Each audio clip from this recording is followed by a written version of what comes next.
How's it, everybody? I'm Kamasami Kong from KIKI Radio in beautiful and sunny Honolulu, Hawaii. Weather person tells us it's going to be another beautiful day in paradise. Blue skies, white puffy clouds, and maybe a brief shower or two. Hope you got some time to stick around because I have got some great music for you today by Toshiki Kadomatsu. We're going to get started with a song that's all about a little summertime romance. So sit back, crank up the volume, and get in your favorite cruise position. Imagine some warm waves and a light tropical breeze with the music of Toshiki Kadomatsu.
Boy, I do like the way that song moves. And what a sensational arrangement here on KIKI.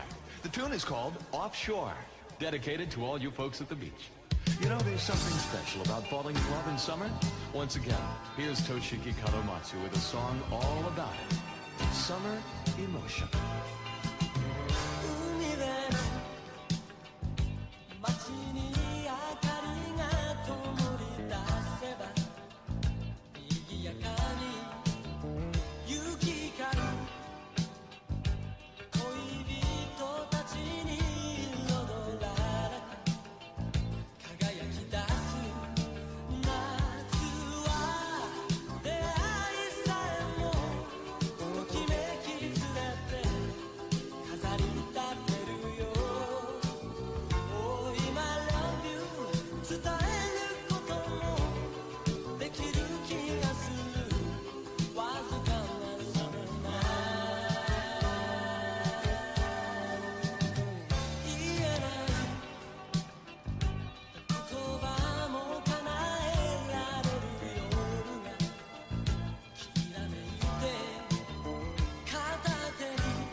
10 years in the joint made you a fucking pussy.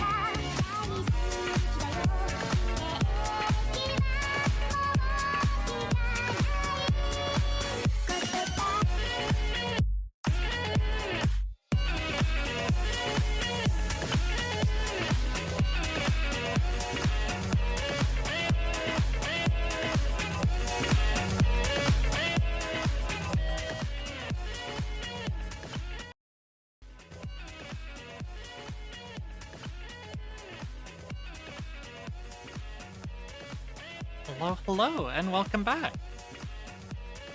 It's time for another art stream. So, hope you guys are ready for a chill night of drawing. I should probably start my server. It actually lets me do this shit.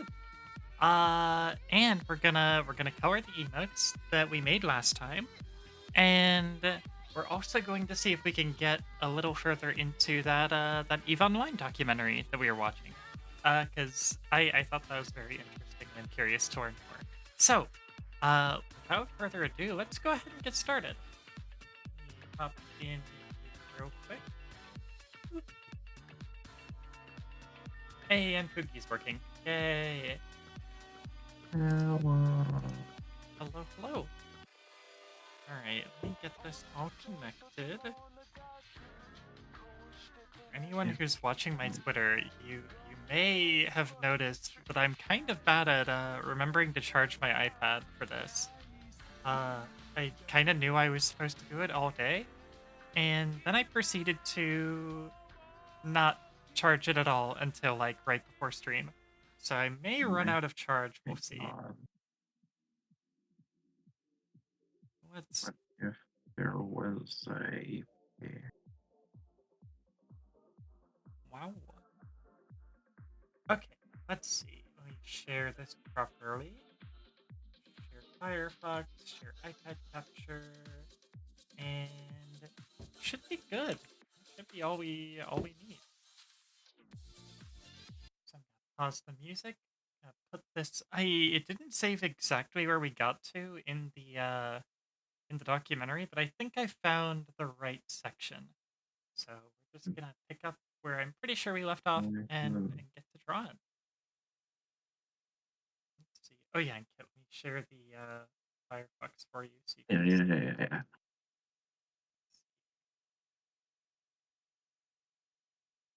Where the fuck? Where? Oh, I'm just blind. You okay? Yeah. Go. Let's put that in theater mode again. Over the years, the dynamics of the game had shifted radically. As players gained more and more capital, and as the merchant races were supplanted by a full player economy, piracy was no longer making nearly as much money, and often players would lose more money than they gained by hunting other players. Many, such as the aforementioned mercenaries, abandoned the practice in favor of fulfilling contracts for clients. What's more, the nullsec alliances were growing into empires, and these empires often patrolled and defended their territory, stamping out any piracy not perpetrated by their own members. The only space left for these players was low security space, or lowsec, but when they moved, their paradigm gradually began to shift. Now that piracy was no longer making the players much money, the only ones who continued the practice did so for the love of it.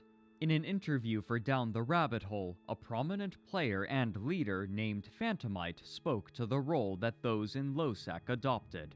Quote, "I feel like me killing people in lowsec isn't piracy, I think it's just PvP. It's not a profession, I don't really earn any money from it. The fact that the game calls what you're doing illegal means that there's some kind of weird dishonor involved that's different to catching a traveler in nullsec. It's just PvP." End quote. It's what every Those players who decided to stay were the only ones dedicated enough to continue their piracy, in part due to a particular feature. Early after the release of the game, CCP launched a feature called kill mails, which were permanent in-game records of ship destruction issued to both the destroyed party and those involved in destroying them, and many players began to covet these kill mails and collect them like trading cards, with certain ships or players being more or less prestigious. While this wasn't always the primary motivating factor for those hunting other players, it did mean that they could keep a record of their experiences doing so, ensuring an official method of tracking prestige. But the kill mails introduced another dynamic: loss aversion.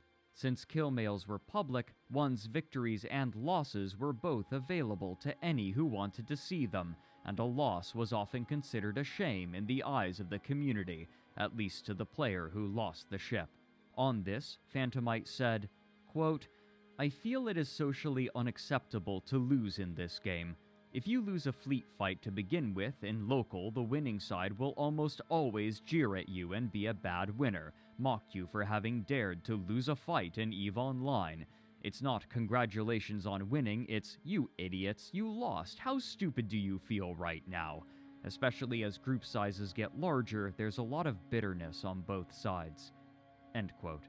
On the opposite end of the spectrum, a group of players have been growing in size, prominence, and role in the greater EVE community. Early in the game's lifetime, a help chat was implemented so that players could offer assistance to other players learning the game, but many found that this limited forum was insufficient due to the complexity of EVE, and so a new player-run institution was formed, EVE University. Its primary impetus was to assist new players by teaching them the basic mechanics as well as good practices with hands-on experience, while other corporations would sometimes invite new players and assist them so that they could swell their ranks and achieve greater goals. EVE University had few such aspirations. Rather, uniquely, it declared itself a neutral body who would not take sides in any wars, though its members, known as students or unistas, were free to do as they pleased whenever they chose to leave. Many years later, in an interview with the online EVE news site Crossing Zebras, a new CEO, Asmodeus Valar, said that, quote, "EVE University exists to give new players a place to learn about EVE in a supportive community. We maintain neutrality so that our students can move on to whatever section of EVE interests them." End quote. But this neutrality would quickly come to be a limiting factor. In October of 2005, EVE University founded a new alliance called the Big Blue and sought to hold territory in Nullsec. But after less than a year, an unknown client hired Mercenary Coalition to evict them for unclear reasons, another reflection of the growing necessity for corporations to ally themselves with one another in order to survive the growing turbulence of Nullsec. EVE University's policy of neutrality wouldn't allow them the partnerships with the larger groups that they required. Unwilling to compromise on this defining feature, EVE University decided to base themselves in high-security space instead, and partnered with other corporations in a new alliance which they named Ivy League, in part to protect themselves from the vast number of war declarations that they were suffering. As a group comprised primarily of new players learning from a smaller number of more seasoned players, declaring war on EVE University was an easy way for more aggressive and less discerning players to gather easy kill mails. Despite these hazards, EVE University began to grow and yet, as a foundational sounds part exactly of like EVE's space social gameplay landscape, with corporations seeking out those who had spent time learning in it. Their decision to retire from Nullsec would become a practically permanent one on June 19, 2009, when CCP released their expansion, Revelations 2. With this expansion, powerful defensive sovereignty bonuses would be granted to anyone who owned over half of the structures within a system for 28 days. Once this had been achieved, a structure called a Sinojammer could be built in the system, disallowing any player from lighting a cynosural field within the system. While capital ships could use stargates, they were choke points in which they could easily be caught, and the only practical way of bringing a capital ship into a fight was through the use of cynosural fields. By restricting their use, it meant It that sounds any like what alliance happened attacking a in system with a high enough a sovereignty tabletop bonus game I used could to play a only do lot, so with where the devs subcapital introduced ships, something an that was effectively really overpowered, impossible and it kind of task came to against define the any game, active and they just alliance. This spent meant that years nullsec backpedaling alliances were trying now to much more stable in their release ownership new of territory, things to like as close long as that they Pandora's possessed enough box. capital ships. The major factions But once in you do nullsec that, you're had kind of now like, been set. it's very With the hard base to mechanics, undo. the social groups, and the varying playstyles within EVE all growing more complicated and nuanced by the day, the development team recognized that they wouldn't be able to keep track of all of them and balance them alone. And so, in late 2007, Crowd Control Productions announced the establishment of the Council of Stellar Management, a body of players elected by the player base to communicate their interests directly to the company. Early in the game's lifetime, CCP had requested that players join the developers to speak about the game, but they had been hand-picked after applying, as opposed to the more democratic method of the council. Of the 97 applications, 33 were rejected for varying reasons, including behavioral and technical, leaving 64 to be voted drew on that by on the the wrong community fucking in a layer. Okay. first-past-the-post system, where the 14 players with the most votes would be elected. A PDF document written by CCP representative Petter Johannes Oskarsson details the role and responsibilities of the Council of Stellar Management, but not before spending over half of the document on what he called a comparative analysis of real structural social evolution with the virtual society of EVE Online. In the opening paragraphs, he wrote, quote, "The only consensus in the study of sociocultural evolution is that no single theory can aptly describe the universal development and progression of any society. Myriad factors ranging from geographical location to religious beliefs and even weather conditions, prevailing or roguish, all complicated the analysis. Introducing the most subtle variable could drastically alter the course of two societies that would have otherwise evolved along similar paths. Thus, it is these general paths, or unilinear milestones, that this paper will draw real-world comparisons from. The purpose of the analogy is to establish the foundation for implementing a deliberative, democratically elected council in EVE. This is by no means an endorsement of any social evolution theory. A comparison with actual civilizations is beyond the scope of this analysis. But it will demonstrate the striking similarities between this theory of real-life societal development and the virtual society evolution of EVE, while also relying on one key assumption about individuals in both realms, that they are motivated by the pursuit of value, the core of which is driven by their instinct for survival." End quote. While this document was likely meant to help instill within the EVE community the impression that CCP was taking seriously their responsibilities toward the game, it also illustrated the divide that was growing between the players and their game world's caretakers, despite their attempts to the contrary. While the majority of the player base was primarily interested in simply having fun by playing the game on the most minute level, the developers saw themselves as being on the cusp of a newly developing world that reflected elements of the human condition, similar to the way that the founding members of CCP had attempted to create a new internet interface with the virtual reality markup language during their time at Oz Virtual.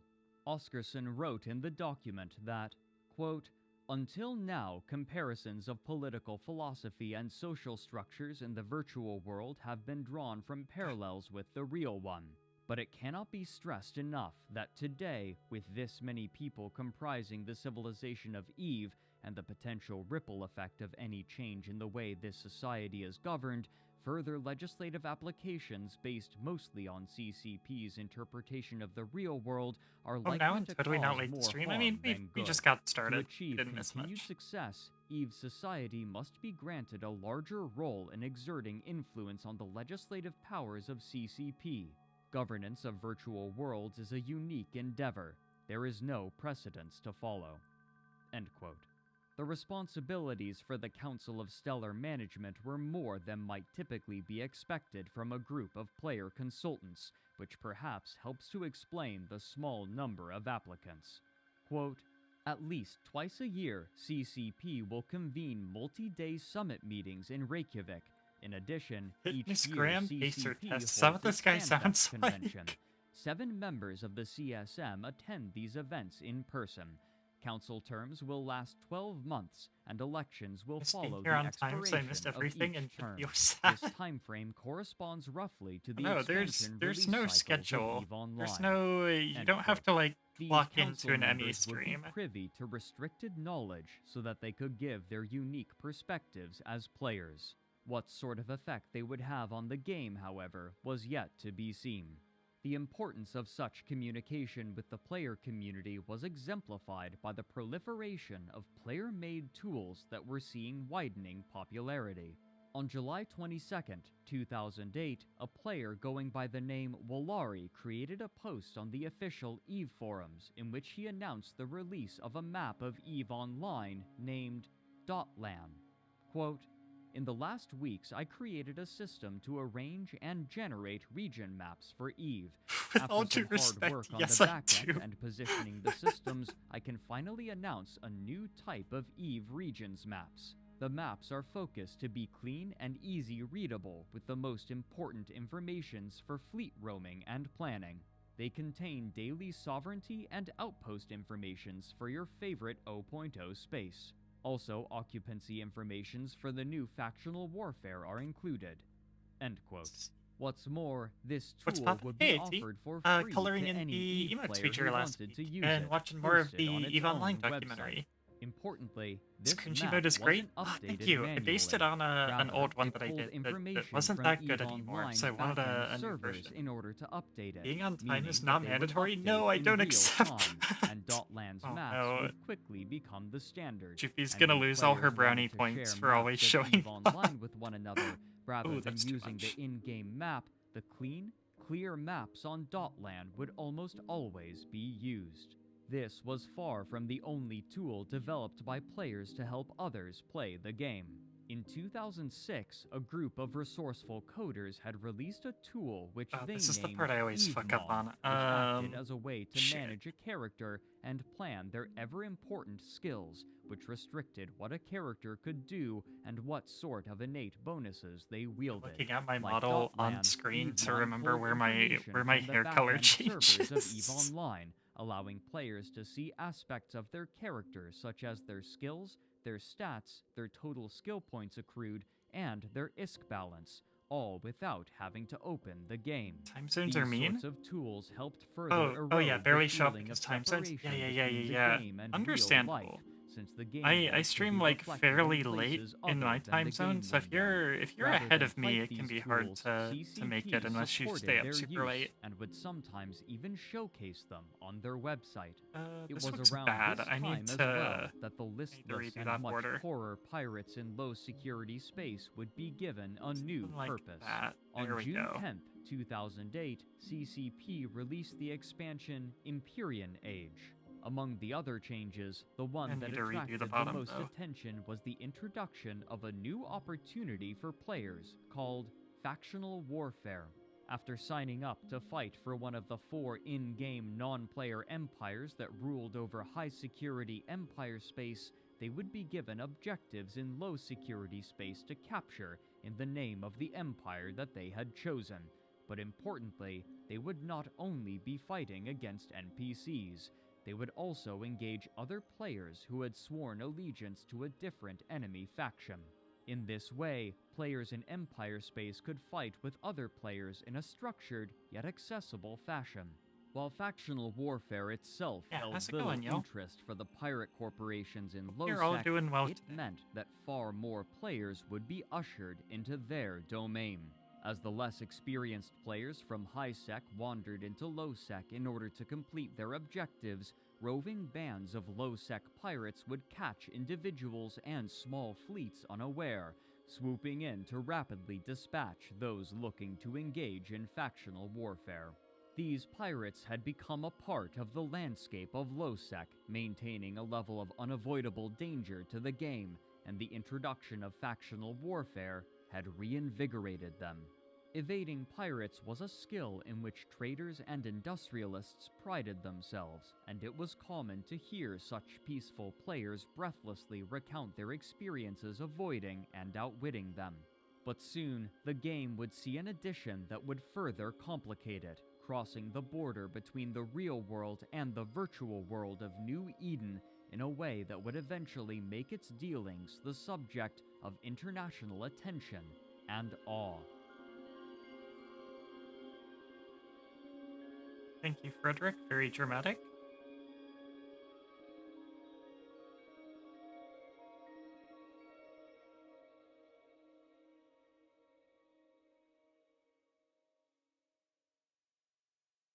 In November of 2008, CCP announced the release of a new form of currency.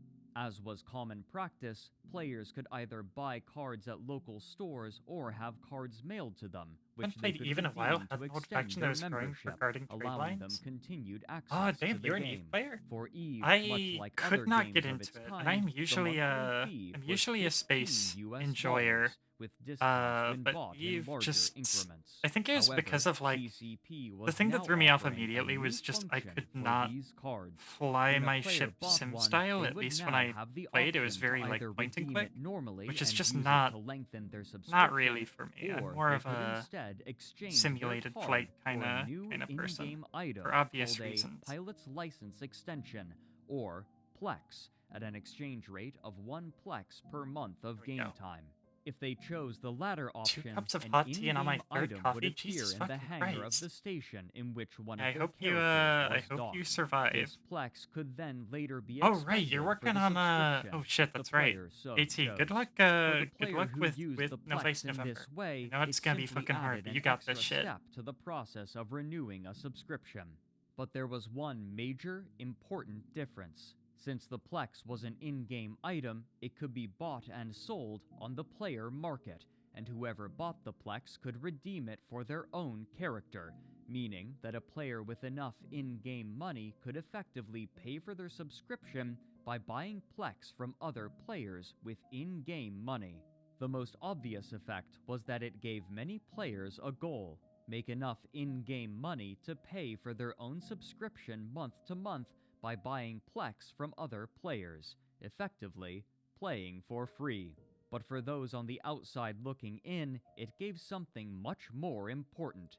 Game subscription cards for EVE Spectacle. Online could typically be bought for $35 US and offered 2 months of subscription, which meant that they could be redeemed for 2 Plex. This gave Plex a stable real-world value of approximately $17. Since Plex would be bought and sold in-game for ISK, the in-game currency, and the real-world value of 1 Plex was relatively consistent, this meant that there was a way to track the real-world value of the in-game currency without having to refer to the black market price, which was subject to Stonks. fluctuation, and which many sources were reluctant to acknowledge or reference because of its inherently opaque nature.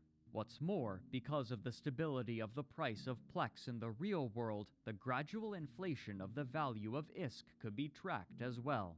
Such aspects only enhance isn't the made for everyone, interest but of mainstream this is publications, actually be run. including Forbes, Yeah, like a I can popular see and the well-regarded appeal, business and like magazine, which had already been paying attention to I think EVE if it Online were due in I think part if the to the gameplay were a little different, I business-themed maybe would naming have gotten scheme into of its it. player structures. Uh An article from 2008 by Matthew but Cudahy, we'll named see. From MMO Because there's other to Sims and stuff CEO, that reads are in part, attempting to do that quote, kind of thing Sean that Conover I has do two jobs. enjoy. One is at a computer But also, forensics if you're ever lab in trying to make suburban any New game like Jersey. Eve, you The gotta other run it is in a really fantastical fucking galaxy smart. inhabited by Because 25,000 as intelligent Frederick life forms, is driven by very power keen to point and on this greed. video, In one place, space game he players takes will orders. exploit In fucking the other, everything. he gives them.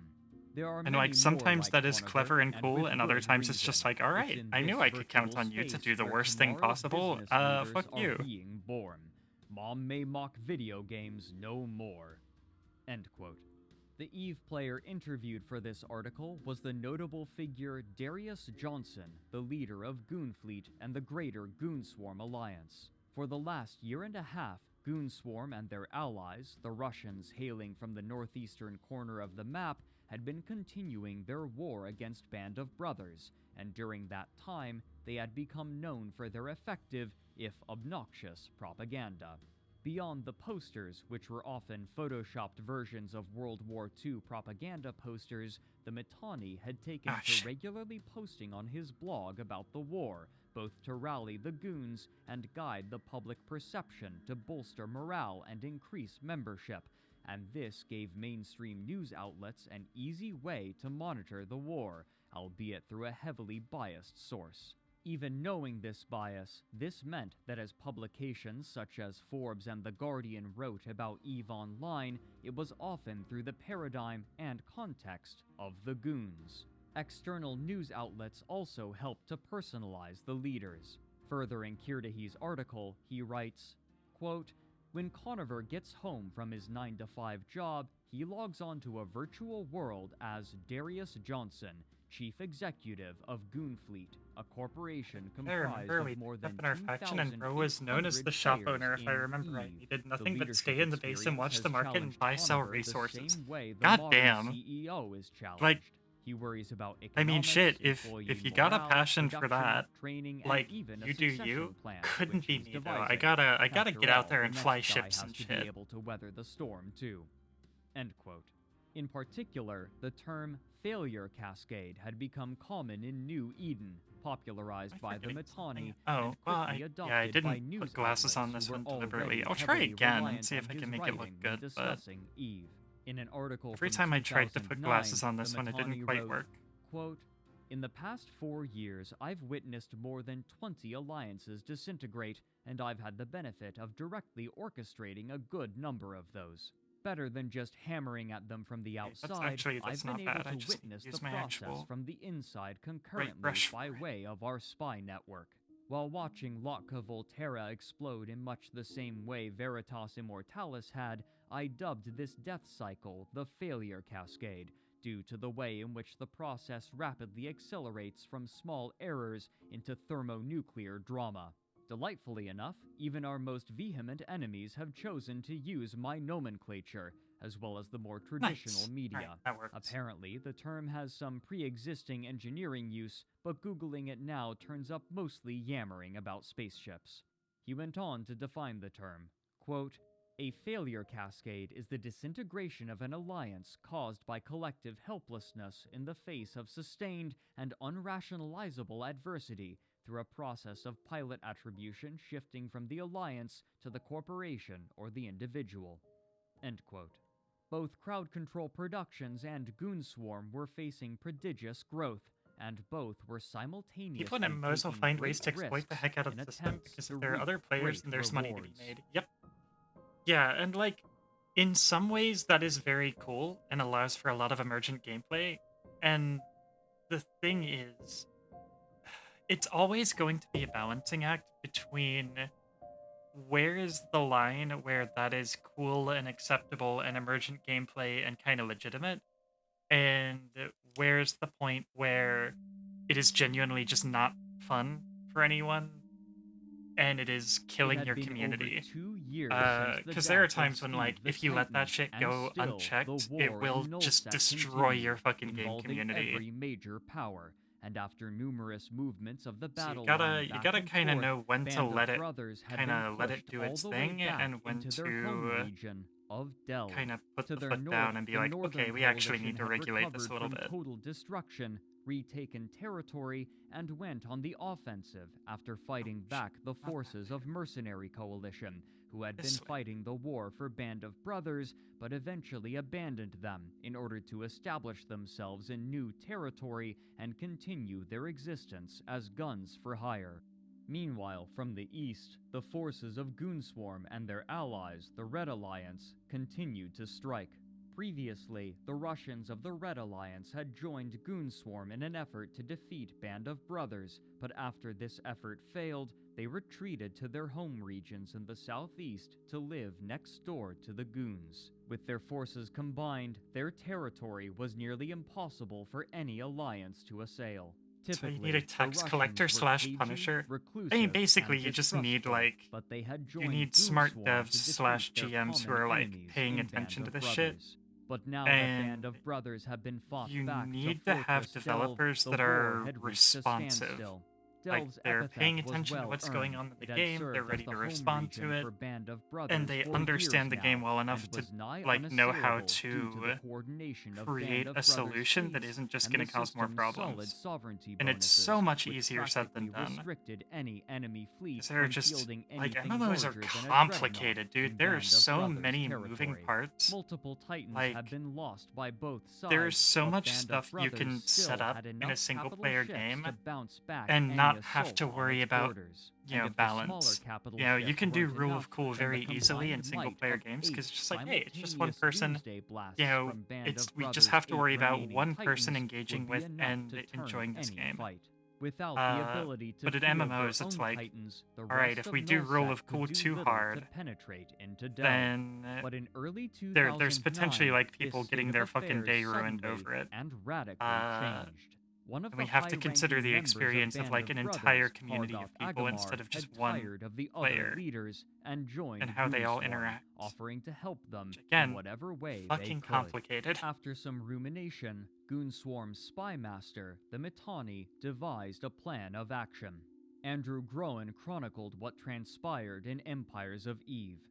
Quote, on the night of February 4th, 2009, Hargoth Aghamar logged into EVE Online and docked his ship at the headquarters Some of of these Black names, Nova bro. Corporation, one of the main More stuff member you add to the game, the harder it is corporations of to Band balance. of Brothers. Exactly. From Band of And Brothers, the easier it is to Hargoth find stole a 15 exploitable hole in that. dreadnoughts and an entire The ship hangar chaos is containing what makes it hundreds of fun and smaller interesting. ships. He I also agree with you stole up to a huge point, amount of strontium, because there's starbase fun and dreadnought chaos fuel. and With chaos a that few like clicks, he fits stole how the everything game is his supposed to be. corporation owned. And then In there's the empty chaos where hangar it's like, folders, he left okay, just this a is just single like, item, this a is just note griefing. with one sentence written on it.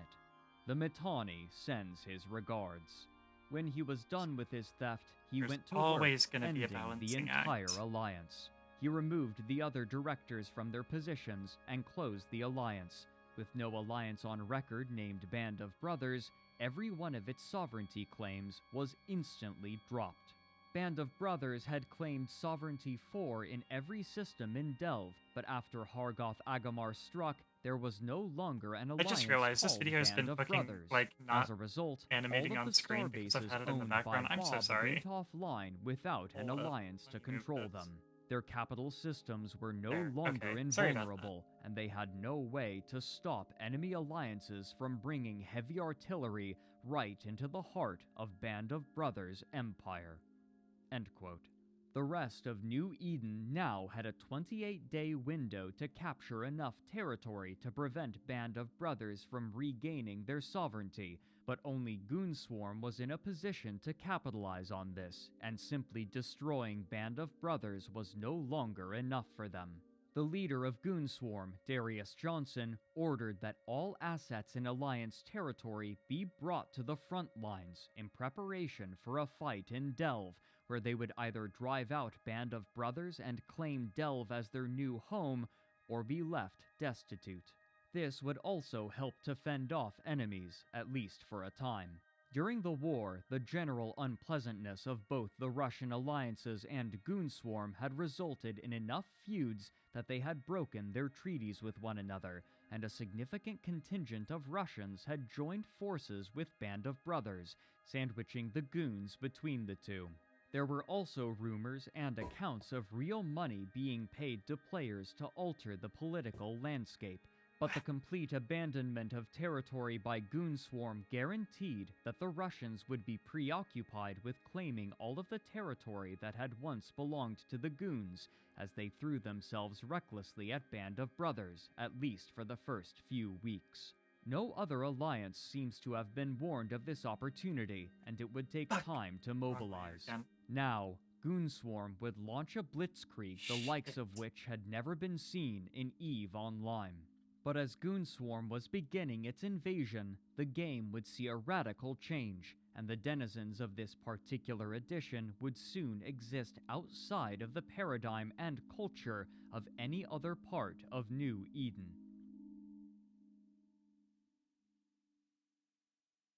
On March 10, 2009, CCP announced the release of the Apocrypha expansion. Among other changes, including a higher tier of specialized ships, this update introduced wormholes. These anomalies, functionally, were short-lived entrances into an entirely new cluster of star systems, but the wormholes would only survive for a maximum of a few days before collapsing permanently, and new ones would spawn unpredictably both in New Eden and in this new region. These systems boasted no stargates. Rather, they were connected to one another and the normal stars in New Eden exclusively with a network of wormholes, and the transient and unpredictable nature of these wormholes created an ever-shifting labyrinth. Despite the vast new territory now made available, players were tentative to venture into it for several reasons. First, finding the wormholes was a task unto itself. In order to discover a wormhole, a player had to make use of the new scanning tools, which required new skills that took time for characters to learn. The systems themselves, however, were remarkably dangerous. Much like Nullsec, Concord offered no protection in wormhole space, and so anyone traveling through a wormhole could easily be attacked upon arrival by other players looking for a fight.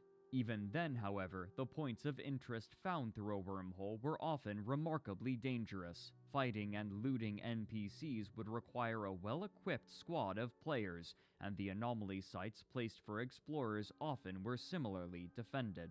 What's more, if a player lacked the requisite knowledge, and was unlucky, it was possible for a wormhole to collapse behind them after entering it, leaving them stranded in unknown and hostile territory, and the only method of escape was to wander aimlessly until discovering a wormhole that would take them back to New Eden, though likely far from where they had entered.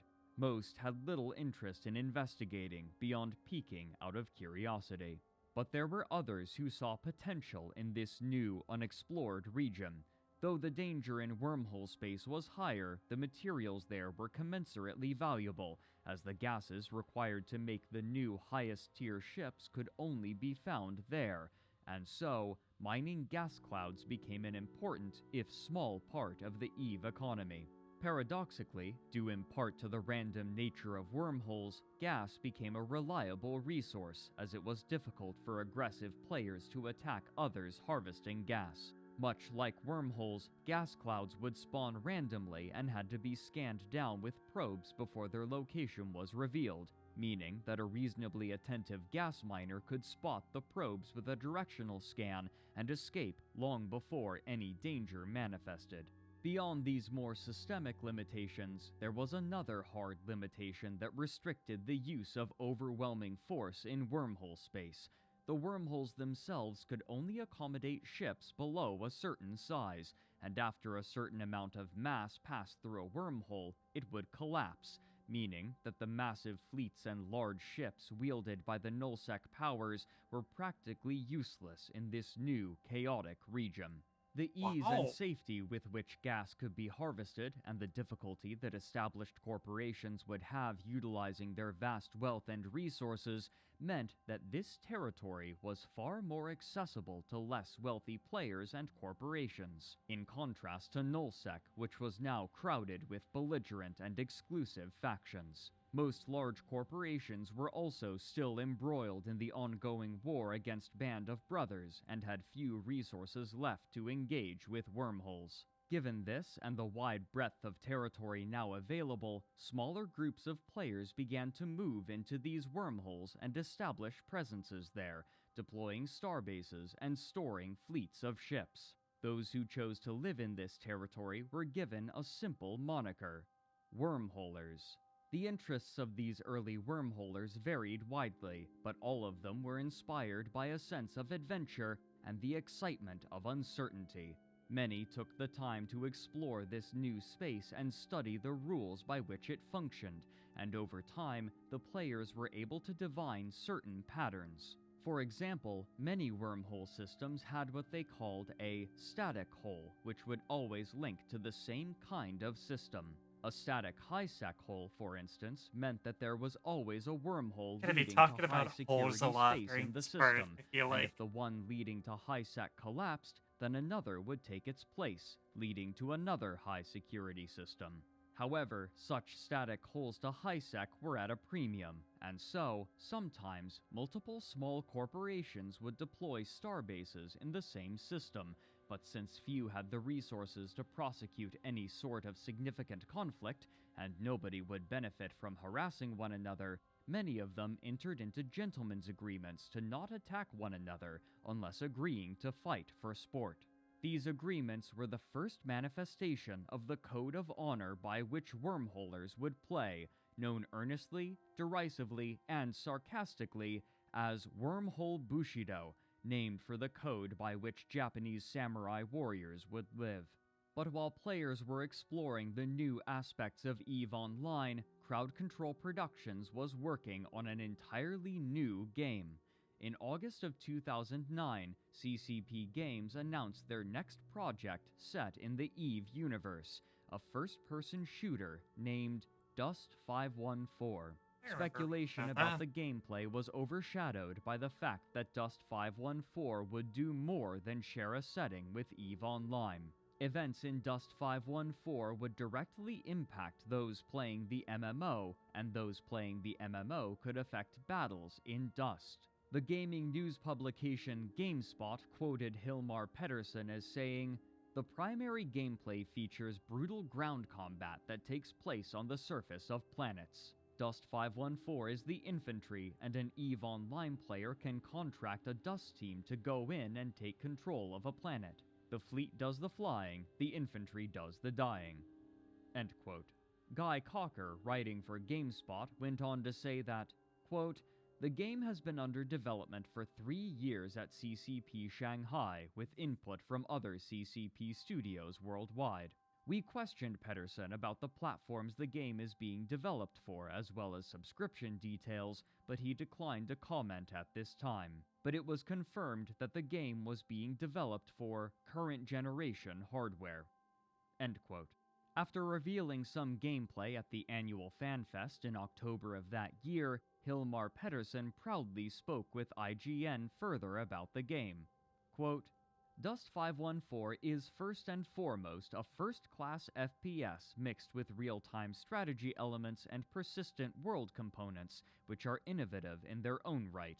Still, the biggest innovation in Dust 514 is that the outcome of battles directly affects the resource and power controls in EVE Online. This will significantly enhance the gaming experience that our current 300,000 subscribers enjoy by adding a whole new level of gameplay elements that they can affect.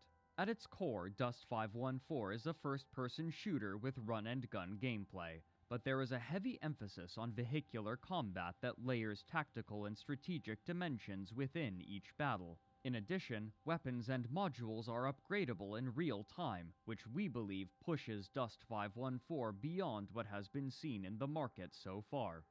End quote. Notable features were map sizes measuring 5 kilometers squared and, perhaps most importantly, the ability for Dust mercenaries to take control over certain regions of planets for corporations in EVE Online, or for Dust corporations to take those sections of planets for themselves. Early gameplay footage shown at FanFest was promising and elicited excited reactions from the crowd despite its limited scope. But as players were anticipating the new battles to be had in Dust 514, the years-long war in Nullsec was finally reaching its conclusion, and the aftermath would permanently alter the social landscape of New Eden.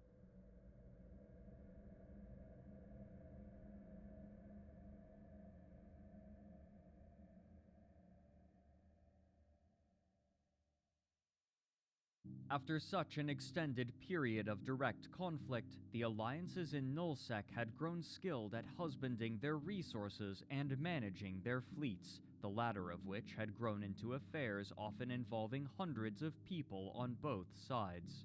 This new method of waging warfare placed greater importance on management rather than moment-to-moment battles. But managing such a vast number of players was a difficult task. Unlike an army of professional soldiers or paid employees, the people who comprised the fleets in EVE Online were playing in their spare time, and the most effective way to form a fleet was for the fleet commander to put out a call to their alliance, asking for people to join for a potential fight. The number of people who joined was never certain. The attendance of individuals could change due to real-life factors, interest in the upcoming battle, or simply due to the waxing and waning of engagement with the game, making morale a key factor to the cohesion of alliances. If morale dropped low enough, then people would simply not answer calls for fleets or even leave their corporations entirely. If a corporation leader lost faith in their alliance, then they could take their entire corporation with them when they left. Despite the overwhelming importance of morale, the most effective ways to wage war in EVE Online were often far from entertaining for the individual. It was common for a fleet commander to call for a fleet, form up in position, move from location to location, or even keep the fleet stationary for hours, and then disband the fleet due to a lack of need. As fleets grew more expensive and the need for strategic dominance prevailed over the desire for action, the impetus to engage in equal fights or even slightly favorable fights diminished due to loss aversion, and given the responsibilities bestowed upon fleet commanders, there was little incentive to risk the large ships now demanded by war. This loss aversion worked similarly for the individual player as it did for the corporation and alliance. Few people would be willing to risk their most expensive ships in a large fight where they had little say in the outcome. A player who lost a capital ship once may simply have decided that it wasn't worth the risk of joining a fleet. To mitigate this, many corporations enacted all I know measures about called 514 ship is that replacement I was programs, reading a lot or about it in like SRPs. gaming When magazines a at the player time, lost a ship while and then after a participating in while I never operations heard of with it the again. corporation, they could submit a claim and be reimbursed for their loss, either in part or in full, paid with the money gathered from passive income, And there's what, such Valkyrie as moon mining. was the more This like passive flight sim income one. was That was part of neat, the reason right? why Band of Brothers could fund such an extensive war while fighting on multiple fronts and maintaining So I morale. remember reading about that But one now as that being like a really Goonswarm, good through VR game. subterfuge, had eliminated the sovereignty that insulated Band of Brothers from its enemies, it would soon become nearly impossible to maintain a solid line of defense for its vulnerable economic center. What's more, Goonswarm had ensured the morale of their members by abandoning their own territory and claiming that of Band of Brothers as their own, drawing from the classic Chinese treatise The Art of War.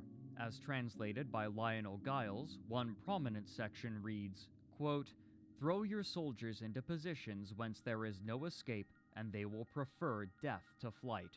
If there is no place of refuge, they will stand firm. If they are in hostile country, they will show a stubborn front." End quote. It is with this Goddamn. tenacity that Goonswarm descended upon the territory of Band of Brothers, striking at all constituent corporations at once, attempting to break their will before the sovereignty bonuses returned and once again made invasion impossible. This would be expedited by a massive mistake made by Band of Brothers. Andrew Groen details the mistake in Empires of Eve. Quote, "Band of Brothers ordered every one of its capital ship pilots to log off at an open NPC-controlled station in PRTAC 8CA in Delve. However, Goonswarm spies found out about the massive stockpile of warships and called in their allies to organize a massive blockade of the station. They were able to surround the indestructible NPC station, trapping every last one of Band of Brothers' dreadnoughts and carriers inside. The blockade that's a little around bit of a Band of Brothers' strategic fleet blunder. held for 30 days straight." End quote. By the time the Russians came to assist, it was far too late. Delve now belonged to Goonswarm, as did its vast natural resources, and this readjustment of power would come to shape the game in ways that players could scarcely predict. But even as the massive war in Nullsec was finally calming, Crowd Control Productions was planning massive additions and adjustments, one of which coincided with the end of the war in Delve. Up until the end of 2009, the presence of a Titan on the battlefield was overwhelming and oppressive due to the sheer power of its doomsday weapon, capable of destroying nearly any non-capital ship in a 500-kilometer radius, centered on a point of the pilot's choosing. Often, when a Titan arrived, the existence of anything smaller than a dreadnought was invalidated. However, on December 1st, 2009, a significant change was made to the Titan's signature weapon.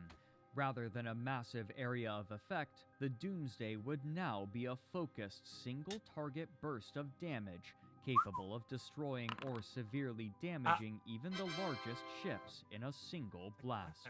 With this change, Right, 10 the seconds of importance planks. large Let's go. populations in battle was I'm just gonna leave this on re-emphasized. while A I fleet of smaller subcapital fucking ships was bleh. always necessary for capital and supercapital ships Look, to I'll perform still well. suffer through 10 And seconds now of that a planks. subcapital fleet couldn't be immediately decimated upon the arrival of a Titan, greater populations of players could again become a stronger deciding factor. But more importantly for most other players, who had only a tangential attachment to nullsec, Alright. another promised feature was being touted by Crowd Control Productions, something that they had been planning for the past 3 years. Ambulation, which had been renamed to Walking in Stations. Over the past year, the company had released various teasers and discussed their goals for the project. And what it's about giving the players a full body avatar and the ability to exit their ships and go into space station and go to bars and corporation offices and socialize and play mini games as an embodied avatar. However, there was some Thank you for the question as to planks. the necessity of such a feature.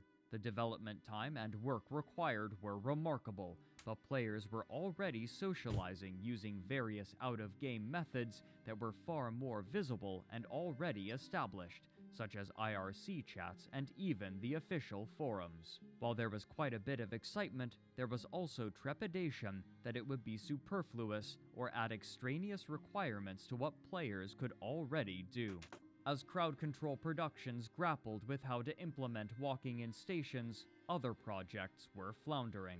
The EVE collectible card game, which they had produced in conjunction with the recently acquired White Wolf Productions, had suffered a lukewarm reception after limited marketing outside of conventions, despite positive reviews from gaming publications. The single expansion released in 2007 had suffered a laborious release, reprinted 3 times before the cards were completed correctly, but shortly after a lackluster launch, it appears that the entire card game was abandoned. The company's other projects were also beginning to struggle.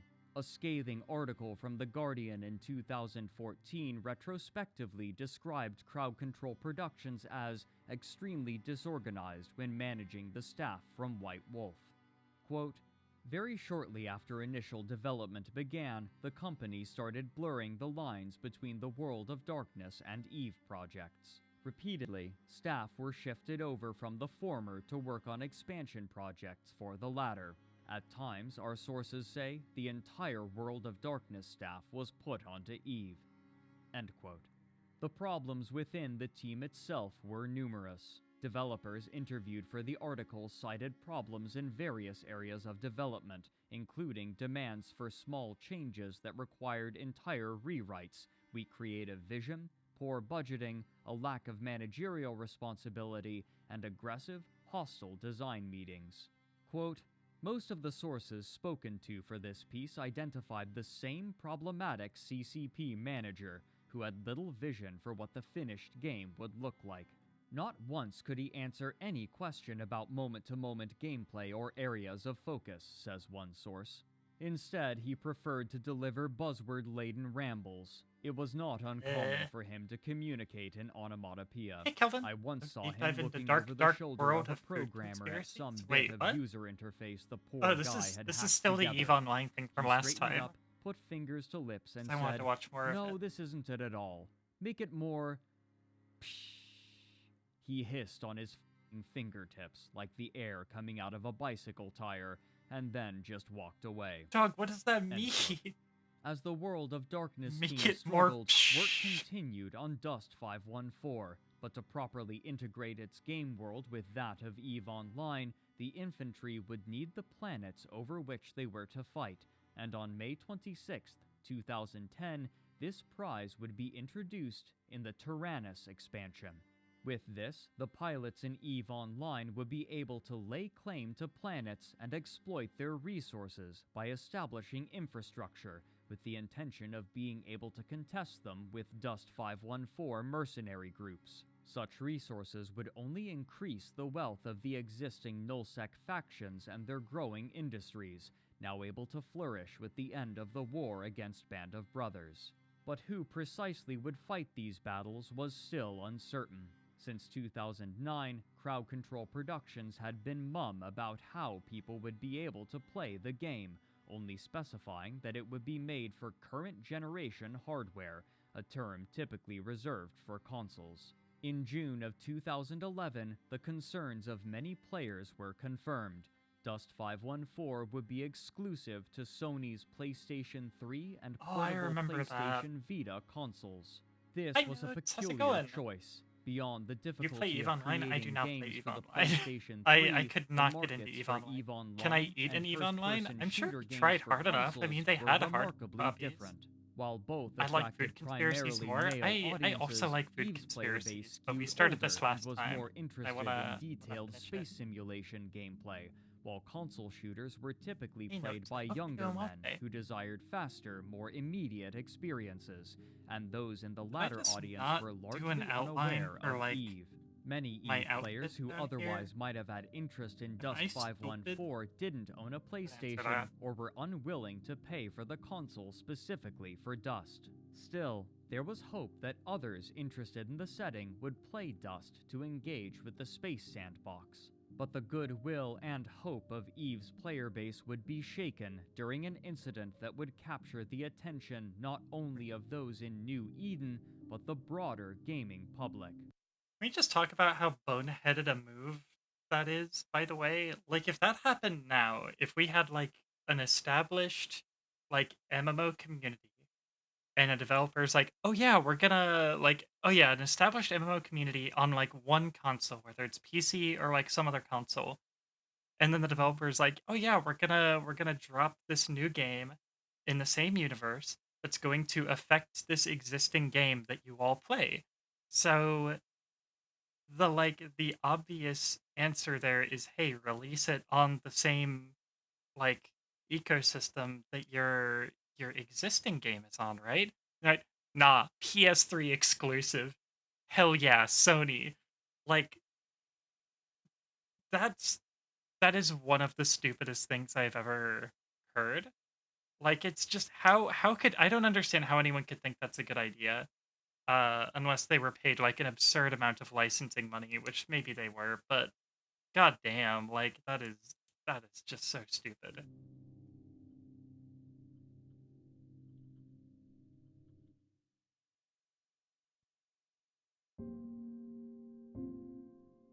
On June 22, 2011, Crowd Control Productions released one of their most anticipated expansions, Incarna. Renamed from Walking in Stations, Incarna promised a new level of immersion for EVE players by allowing them to control their character avatars directly, and after years of advertisement, expectations were high. Can't happen now because PS5 exclusives that had don't drawn exist. significant resources I mean, good from exclusives other are fucking projects, as stupid many to begin with. developers had been moved from other aspects of the Like, game, even if it's and not other something games that stupid, entirely, exclusives in order are to still create this just expansion. an ancient Blogger Wilhelm fucking idea, Arcturus ancient writes in fucking retrospect concept. that, quote, to get this feature, they had to not only forego working on other more core issues to the game, but pretty much had to rob the World of Darkness team of resources as well. End quote. But the immediate reception to the new additions was mixed. Many of the features promised with Incarna were missing to be added at a later date, and what was made available, while tantalizing, was paltry compared to the scope that Crowd Control Productions envisioned and had projected onto the player base. Exclusives right The now two are main mostly features timed were exclusives. a new, Yeah. robust character customization process, I'm which players glad that could it's use to moved update more their in that avatars, direction. and the captain's 'cause, quarters, man, which like, acted as a just replacement for the let efficient everybody play your menus damn that game. players once had in their hangars. Instead, players were now required to Can't ambulate their multi-platform is a character brain dead models move. through a Yeah, I c- special room where finicky Yeah, menus like, could oh, be you have to activated. get a In a game where PS3 or whatever menuing to accounted for much of the play this experience, other part of significantly this game slowed that the we're process. releasing that What's is a more, PC computer game. Like, performance in this what? area was notably worse than the rest of the game, further What, hampering a bro? now unfamiliar method of gameplay. The loneliness of the space was heightened by a locked door that promised to one day be opened so that players could enter the rest of the station and interact with other players outside of their ships in bars, clubs, and others' rooms. While not all Nintendo would like players a were word. fundamentally opposed to the introduction of the captain's quarters, its practicality was suspect, and most players opted instead for a more traditional view of their critical menus, foregoing the avatar-centric method of navigation that had been a core focus of this new development for half a decade. However, rather than being returned to the hangar view that had become a core part of EVE's aesthetic since its release, featuring the player's active ship in the center of the screen, players were instead shown a static angle of the locked station door, removing functionality from what had once been the hangar. Despite Oof. being the chief focus of development, the captain's quarters would not be the feature that would attract the most attention. Along with the more robust character creator, there were now cosmetic options for players to purchase using currency bought with real-world fiat money. However, the prices Oh, that's right. for This is some like goods were viewed 2009, as like egregious. mid Eve News 2010s. 24 wrote, Of course, there's a quote, shit ton "Head of over to the EVE microtransactions. Online forums or other EVE-related sites, and it Nintendo's won't Nintendo, take you Japanese long to companies are figure stuff out I how don't much easily want buzz to change. has been made over Yeah, I've the heard that fact a lot that about, like, I know monocle, Nintendo or is even a always kind of measly behind shirt, the curve is worth and more just than want a to stick to faction-fitted whatever they're battleship, doing. a couple of plexes, So, or even more than the retail box version of the EVE Online game. I mean, not all Enter Japanese the companies are like not-so-noble that, but I know exchange shop, Nintendo is like proof that once very again CCP like loses grasp of rooted in reality as is shown tradition. by prices on the new Vanity Shop, with products like a whopping $60 for that now infamous monocle, the $22 shirt, or the designer boots, all of which might be a bit too much for many reasonable players. Say that as if microtransactions are not a thing Players nowadays. Calvin, you remember the 2010s though. Yeah, microtransactions are still a thing. Yeah, we still got dumbass loot boxes. Yeah, we still got like really like lame DLC. But like, bro, back then in the 2010s, everything was microtransactions. They were fucking inescapable because it was like the hot new thing that everyone wanted to do. Like, yeah, nowadays it is more like DLC is more the flavor of the month, and microtransactions are more like, yeah, you'll see them in like free to play games or in like loot boxes and shit like Halo Infinite or actually Halo Infinite doesn't have loot boxes. They do have microtransactions, just have a fucking store. But yeah, and stuff that's free to play, you see it all the time. And then shit like Overwatch is what I'm thinking. Yeah, Battle Pass. Battle Pass is also huge now. Uh, but yeah, back then it was just you were getting nickel and dime for everything. It is definitely better now than it was. I agree that there's still like a lot of stupid shit out there. There's a lot of stupid microtransactions, a lot of nickel and diming. But not like it was back then. Oh god.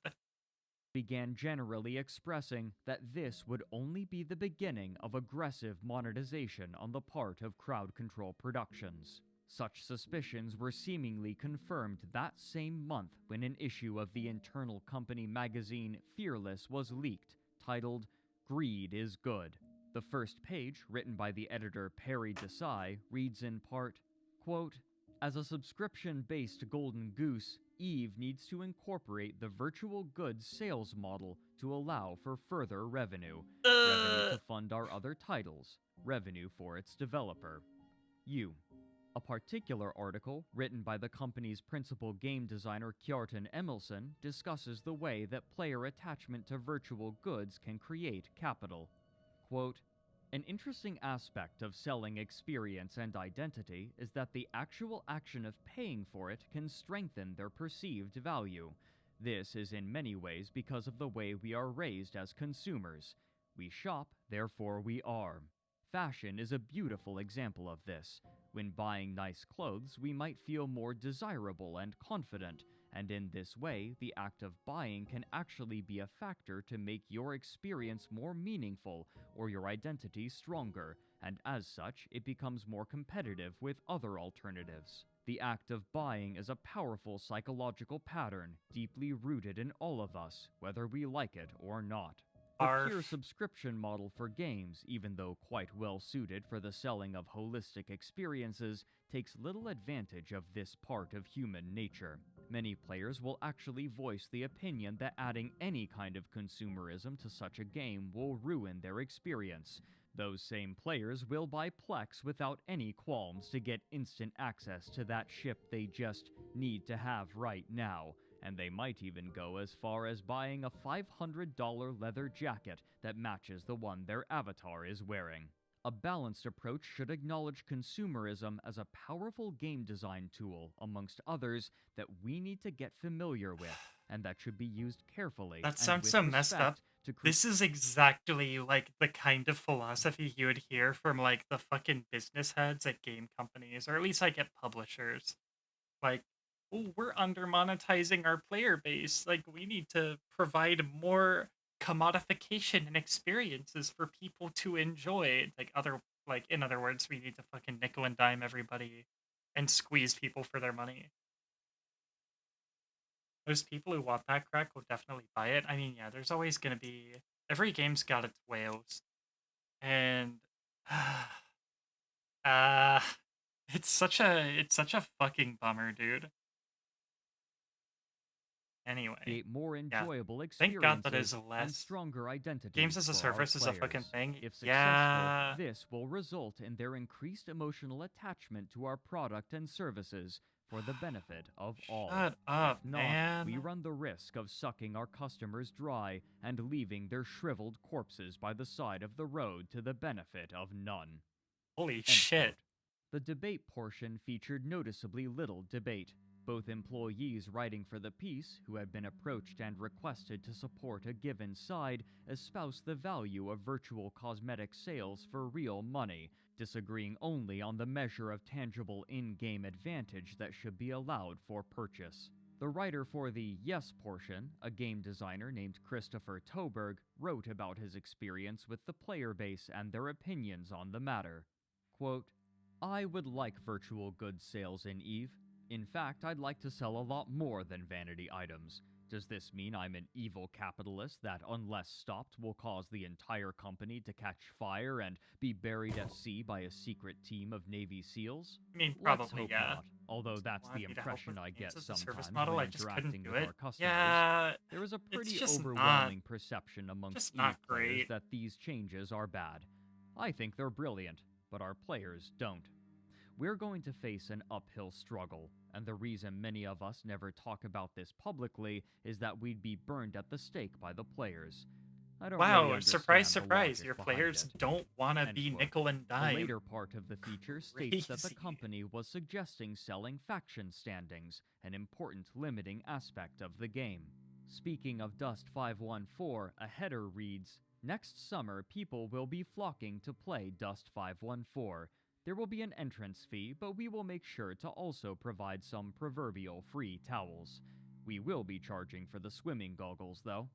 Towards the end, it discusses What is the that fucking inevitability metaphor, of charging dog? players for Everything in-game becoming a advantages subscription for the model has had the upcoming World of worst, Darkness. has been the worst new Quote, development. Escalation Yeah, of commitment I is agree. another That's kind of key a poison concept for the nowadays. value of virtual goods sales.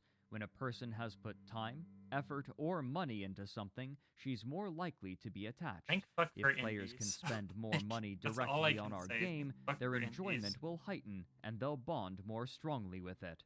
After discussing strategies to allow players to purchase an appropriate amount of in-game power, it concludes by stating, the question of virtual goods sales is not to do or not to do. Rather, it's how do we do this? For the yet unpublished God, that is World such of a Darkness, fucking... the details are foggy, but This the is so philosophy is 2010s. strong. End quote. When this company magazine was leaked to the public, need daily news outlets microtransactions. immediately began covering it, and the community was outraged. Players took their ships to Jeddah, the trade hub of all of New Eden, and began firing at a prominent invulnerable statue to show their displeasure in a visible fashion. But arguably, the more impactful action was when thousands of players canceled their monthly subscription. Yeah, Some dude, money resolved that they talks. would do so for as long as was necessary for crowd control productions to Hey, I mean, change you their only have minds, 720p while others quality enabled? Oh, can I do 1080 as a well, here's the thing. I only fucking upstream in 720. I don't have the I don't know if I have the data cap or the fucking oh what? What are you talking about? What are you talking about? Cause oh, I wanted the lower quality options. Aren't the lower quality options like only for partners? I want to say affiliates don't get lower quality options. Just give me all the content and let me wait a bit longer than getting all the content slowly over time and needing to pay for stuff that's expected on release. I'm trying to parse this sentence. Wait, hold on.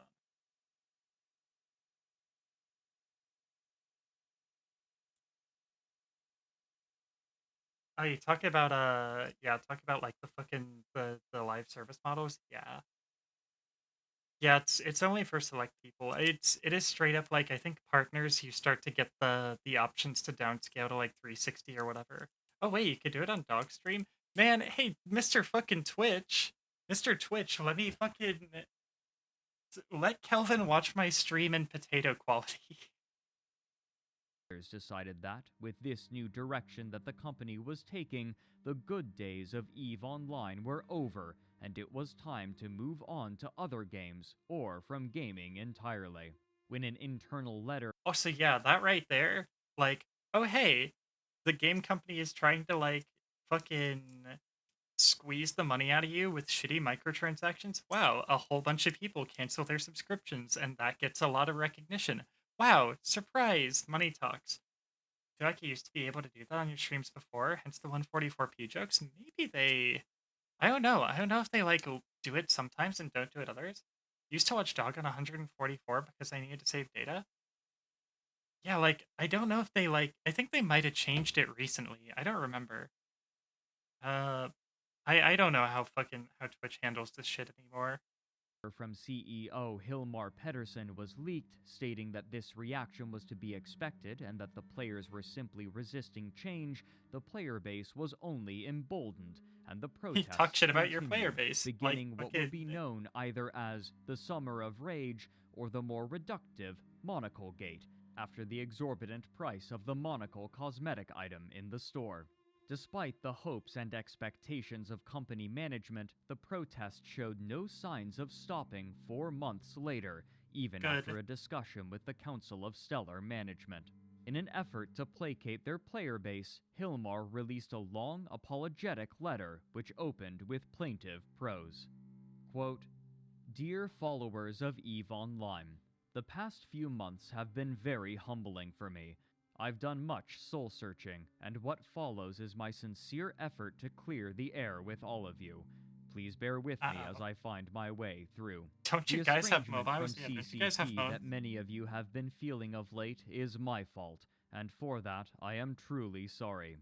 There are many contributing factors, but in the end, it is I who must shoulder the responsibility for much of what has happened. In short, my zeal for pushing Eve to her true potential made me lose sight of doing the simple things right. I was wrong, and I admit it." End quote. The rest of the letter consisted of points of failure perceived by the player base and copious apologies. However sincere these apologies may have been, it was not enough to entirely reverse the negative perception of the company. A press release 2 weeks later revealed that what they had once internally referred to as a golden goose had stopped being quite so lucrative, and they would be reorganizing their company significantly, including laying off a fifth of their workforce. They explained Ouch. that, quote, For the I get immediate flashbacks to future, Diablo our mission Immortal, is to yeah. enrich the vast EVE universe by strengthening the continuous development of EVE Online while preparing to bring Dust 514 to market on the PS3. We do this in order to realize our ambitious and challenging plan of joining the two in a cross-platform, truly massive online world. World of Darkness will continue development with a significantly reduced team. This team will continue to iterate and expand on the gameplay and systems they have designed. We will also redeploy creative teams in Atlanta to support the launch of Dust 514. Oh, hey. End quote. But the purported gameplay and systems for World of Darkness were in a questionable My man state. thought shooting Per gold the bullets into Guardian their article, golden goose quote, will increase "There the number seemed to of be golden no eggs clear it can vision on produce. how the So various true. parts would create a cohesive end product. Sounds like Sources business. report That's that just the game good stonks. effectively reached alpha, the stage at which all the major features have been implemented, 3 times, only for each version to be scrapped." End quote. Despite confidently claiming that they still had more EVE subscribers than a year prior, it was now clear that the expectations of the executives at the company had been severely curtailed. Now, they would have to desperately struggle to maintain what they still had in EVE Online. Mm-hmm. Play stupid games, win stupid While the prizes. state of the company would have a significant impact on the game as a whole, the conflicts in Nullsec would continue unabated. While nestling itself into its new home region of Delve, Goonswarm recognized that it would need allies in order to weather any upcoming wars, given their penchant for angering other groups of players. And so, they organized what they named the Cluster Coalition, consisting of numerous nearby corporations, often gathered together not due to affable You've still in relations beta? with one another. Oh, but they were rather talking to about Dust 514. Like Eve is very much released.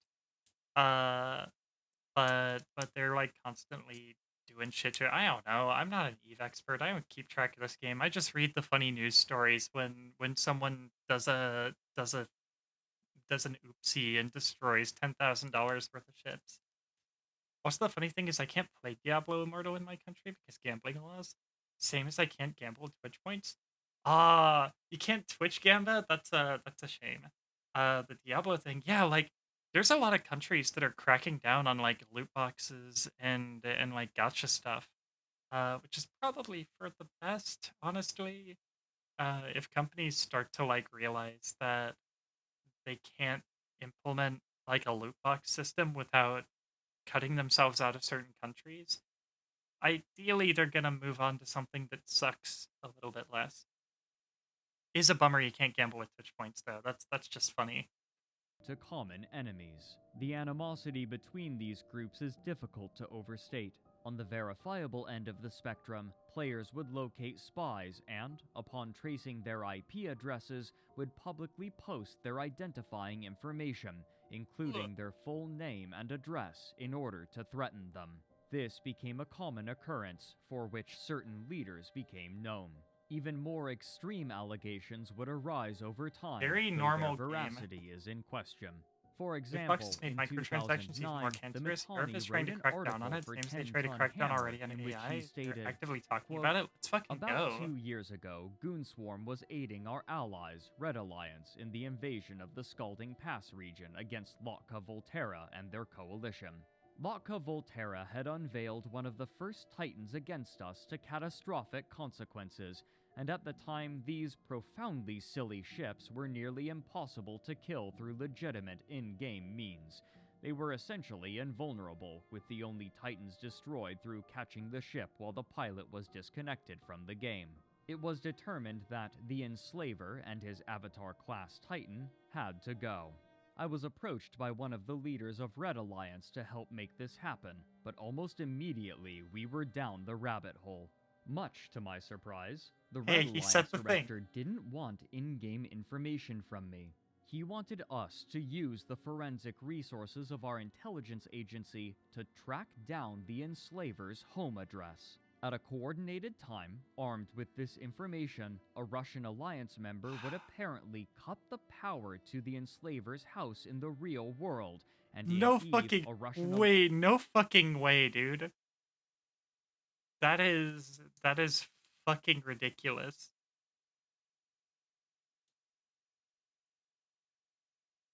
Literally, what the fuck? That is insane. Like, doxing people over video games is already fucking stupid.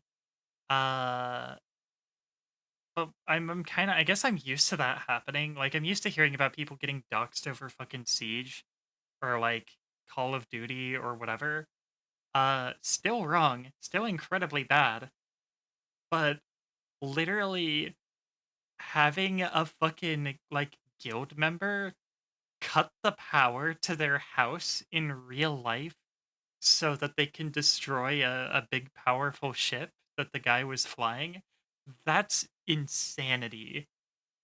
Alliance capital fleet would assault the abruptly pilotless Titan. Yikes.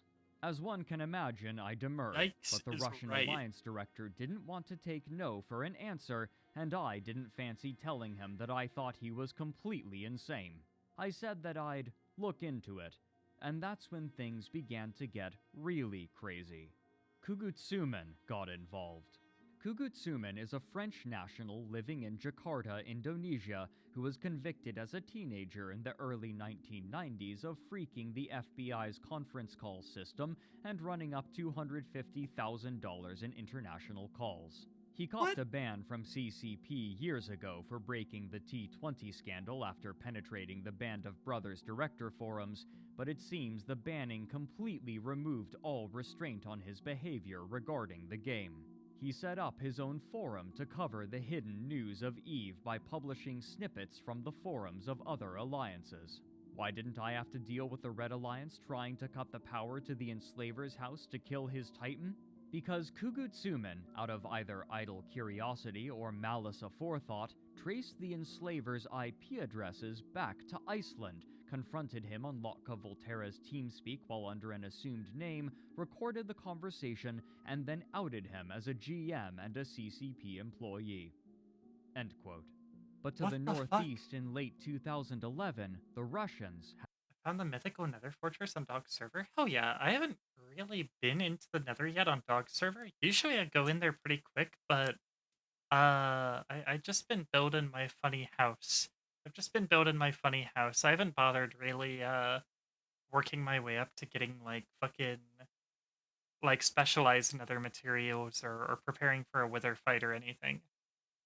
having once been relatively united, had again split due to internal divisions between the leaders of major powers, often involving what was known as RMT, or real money trading, another name for the black market economy in which wealthy players would exchange their in-game ISK for real money. Accounts from different players conflict on the prolificacy of this practice, with some leaders claiming that it was a rare occurrence, while others stated that nearly every person with a leadership position in every major alliance participated in RMT to some degree. The Goddamn. desire to sell ISK for real Fighting for world my fiat goddamn currency life on was Dog heightened for server? I those haven't in seen you leadership around in there, positions Kelvin. who had accumulated more wealth than they could feasibly spend, and there was always a temptation to raid a corporation or alliance's assets and sell them.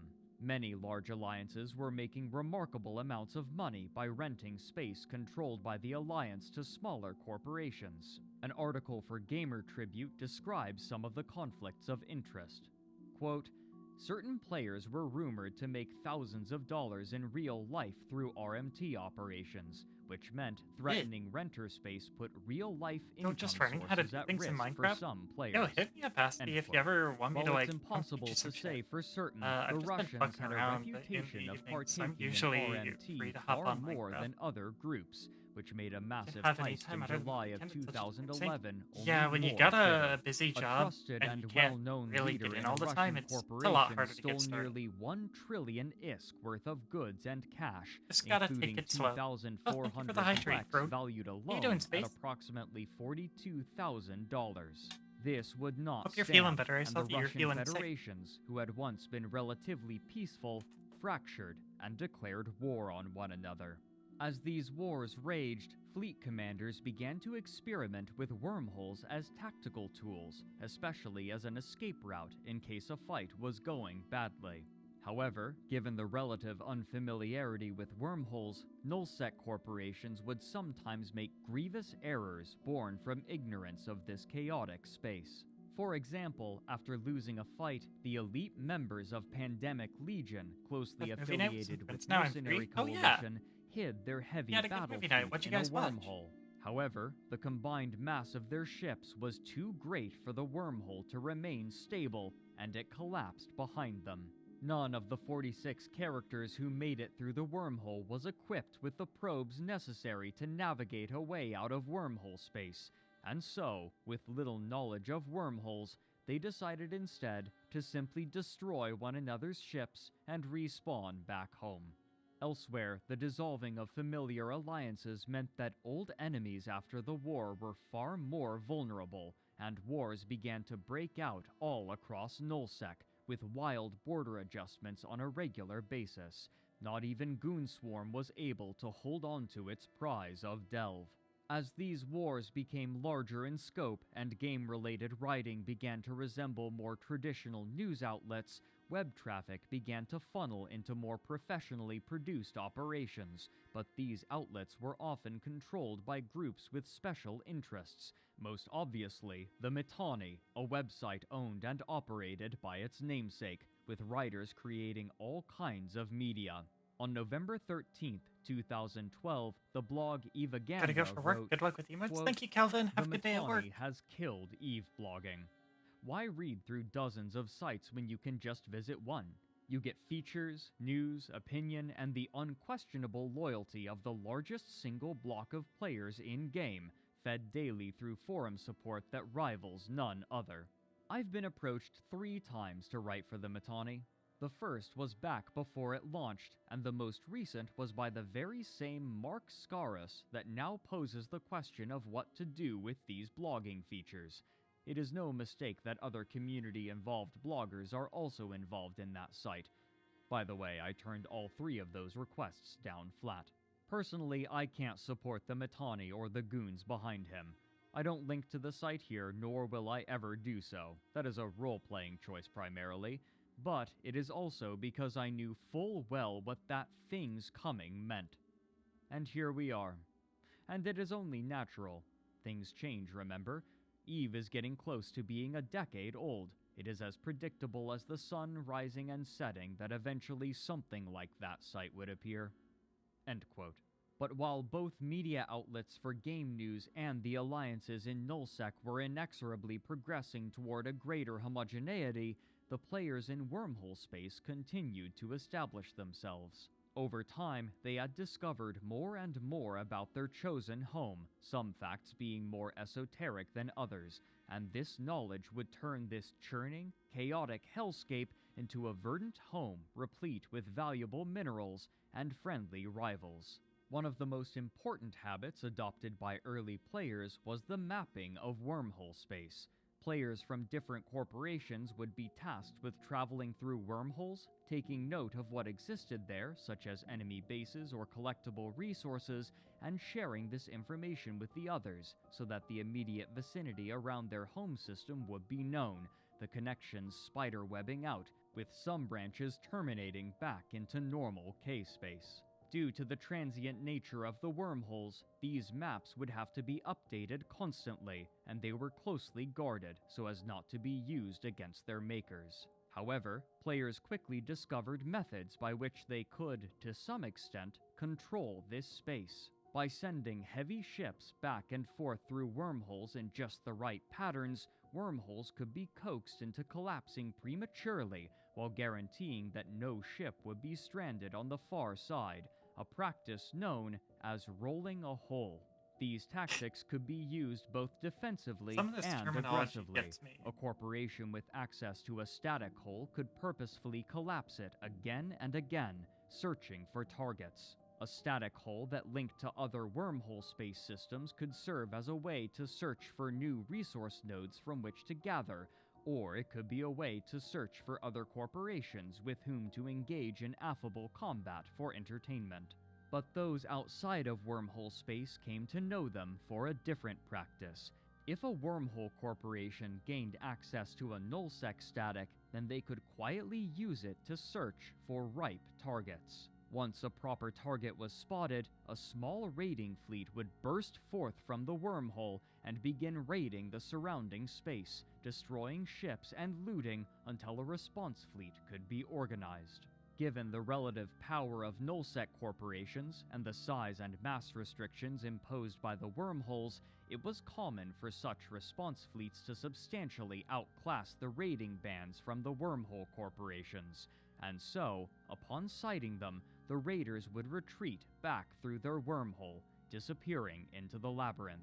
The relative secrecy and aggressive demeanor of the average wormholer placed them at odds with the nullsec empires, and over time, the two came to regard one another as bitter enemies, the nullsec alliances relying on stability and strength, and the wormholers embracing disorder and agility.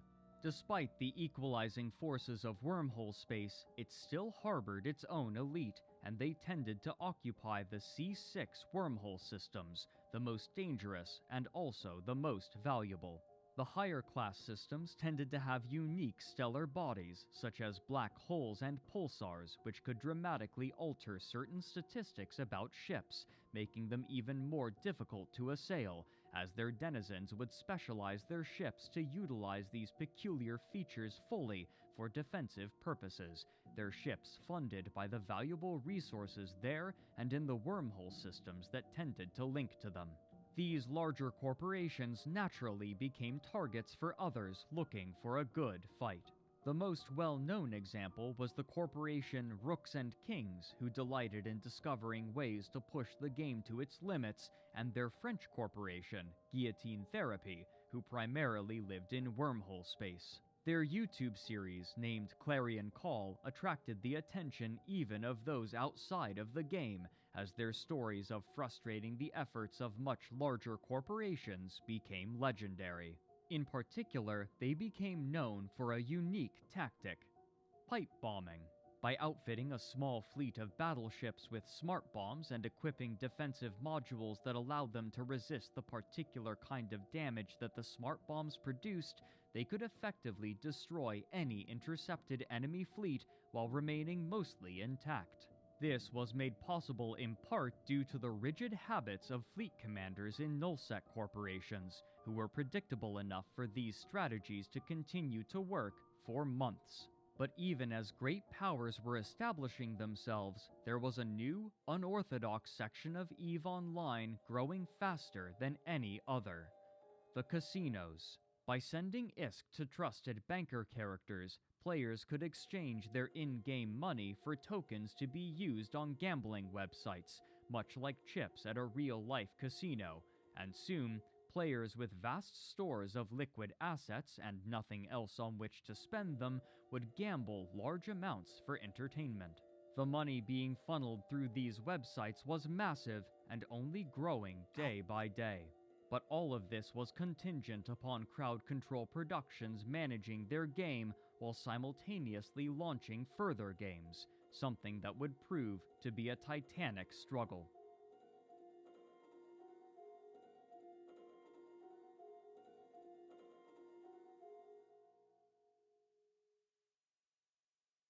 On May 22, 2013, Crowd Control Productions finally released their first-person shooter game, Dust 514.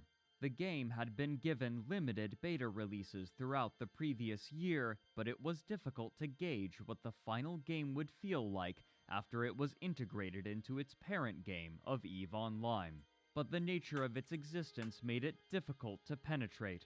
For casual players, the links between Dust and EVE weren't immediately apparent, and while the connection appeared to have worked well, the people who were downloading and playing Dust often did so not knowing that there was much, if any, connection to EVE. This could likely be attributed to the game's distribution method.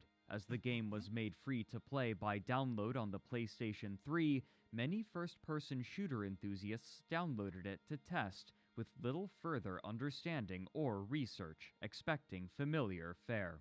But the game that greeted them was significantly less accessible than a typical game in the genre. Chris Carter, writing for online gaming magazine Destructoid, described his initial experience. Quote, "For everyone else who is not already an EVE fan, you're going to see it as another first-person shooter, and it will most likely not blow you away. In fact, as soon as I actually booted up my first skirmish, I was immediately underwhelmed. The environments, the guns, the visuals, everything but the stylized character models was extremely basic, to the point where at times it looks like a previous generation title. I experienced major frame rate issues, so much so that it affected my ability to see vehicles in the distance. At times, the game seemed to run well below 30 frames per second. I also experienced a decent amount of lag during my time with Dust, which is obviously a problem with an FPS, especially if you're fond of long-range combat." End quote. IGN's Vince Ingenito was similarly unimpressed. Quote, "The actual shooting isn't up to snuff.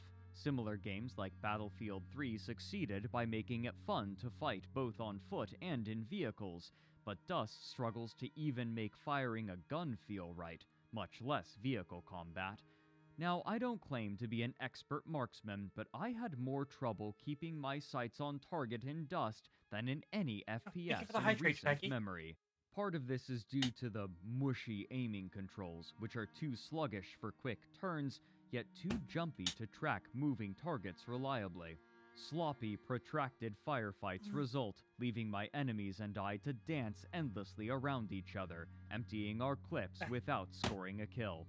After playing with controls as tightly refined as those in Call of Duty, Battlefield, and countless other shooters, Dusts feel terribly antiquated.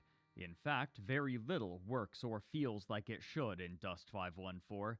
The maps are laid out well enough for combat, with some great verticality at times, but the limited detail and variety of the environments keep it from ever feeling like you're planet hopping for glory and profit." Sorry, the game journals are bad End quote. gamers, so I'd never Even trust them. Ian To be fair, Hertzberg I from mean, 10 Ton Hammer, even if who it's a reviewed game the journal talking about positively, like said stuttering that, and lag and quote, like shitty "So FPS, far, it's I like felt that's like pretty I was universal. mostly making contact with Dust 514 players and found very little influence from EVE Online spilling over into the game. Which is a shame because the idea of the two games interacting seems cool in theory, but in practice, Dust 514 feels more like a standalone game." End quote. These limited connections between the games hadn't been solved half a year later when GameSpot's Nick Capozzoli wrote in December of that year that, quote, "Dust's link to EVE was supposed to provide the context for these endless war games, but the bond between the two games remains ill-defined. Corporations, I'm already the at lifeblood 10% of battery. EVE, barely Fuck. receive an introduction in Dust."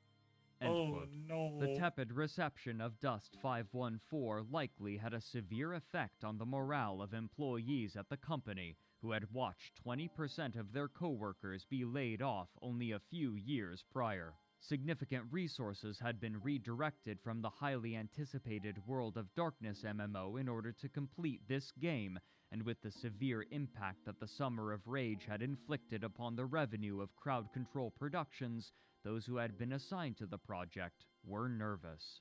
This also boded poorly for other projects that the company had announced. In August of 2013, CCP had announced the development of a new space dogfighting game for VR, which they named EVE Valkyrie. Again hoping to There it act is. as an innovator in the gaming space, as the founding team had with Vermal and EVE Online, the project was originally a demo developed by employees, and now they had been flown to Britain in order to work on expanding it into a full game. But Valkyrie was slated for a 2014 release, only a year later. In comparison, the tenuous fate of World of Darkness threatened nearly a decade of work. These fears would prove founded in April of 2014, when World of Darkness was officially cancelled. According to The Guardian, this was unsurprising for members of the team who had been anticipating this decision since the layoffs after the Summer of Rage in 2011. Allegedly, the World of Darkness team had been the most thoroughly impacted. An anonymous source stated that, quote, "The 2011 layoffs incited a lot of anger. A lot. I heard it was worse in the ATL office, and most of the folks I know down there have never forgiven CCP's management." End quote. 2013 saw 15 more layoffs, leaving 56 team members going into the following year, a paltry number for the production of a new MMO. Those 56 remaining in April were either moved to other projects or laid off as well. Many had come from the original White Wolf team when the company was bought. Not all of the work from the game had been entirely lost. For example, much of the character creator had been adjusted and ported to EVE Online for players to update their avatars, a system that proved remarkably robust, but was only a fragment of the work that had been made for World of Darkness. With the middling release of Dust 514 and the complete collapse of World of Darkness, Crowd Control Productions was now reliant upon maintaining EVE Online, which they were struggling to manage after the release of Incarna. But those on the outside would see little of this struggle. Instead, they would bear witness to the largest conflict that any virtual world had ever seen. Oh, I want that plug. So if you know where I can find that, let me know.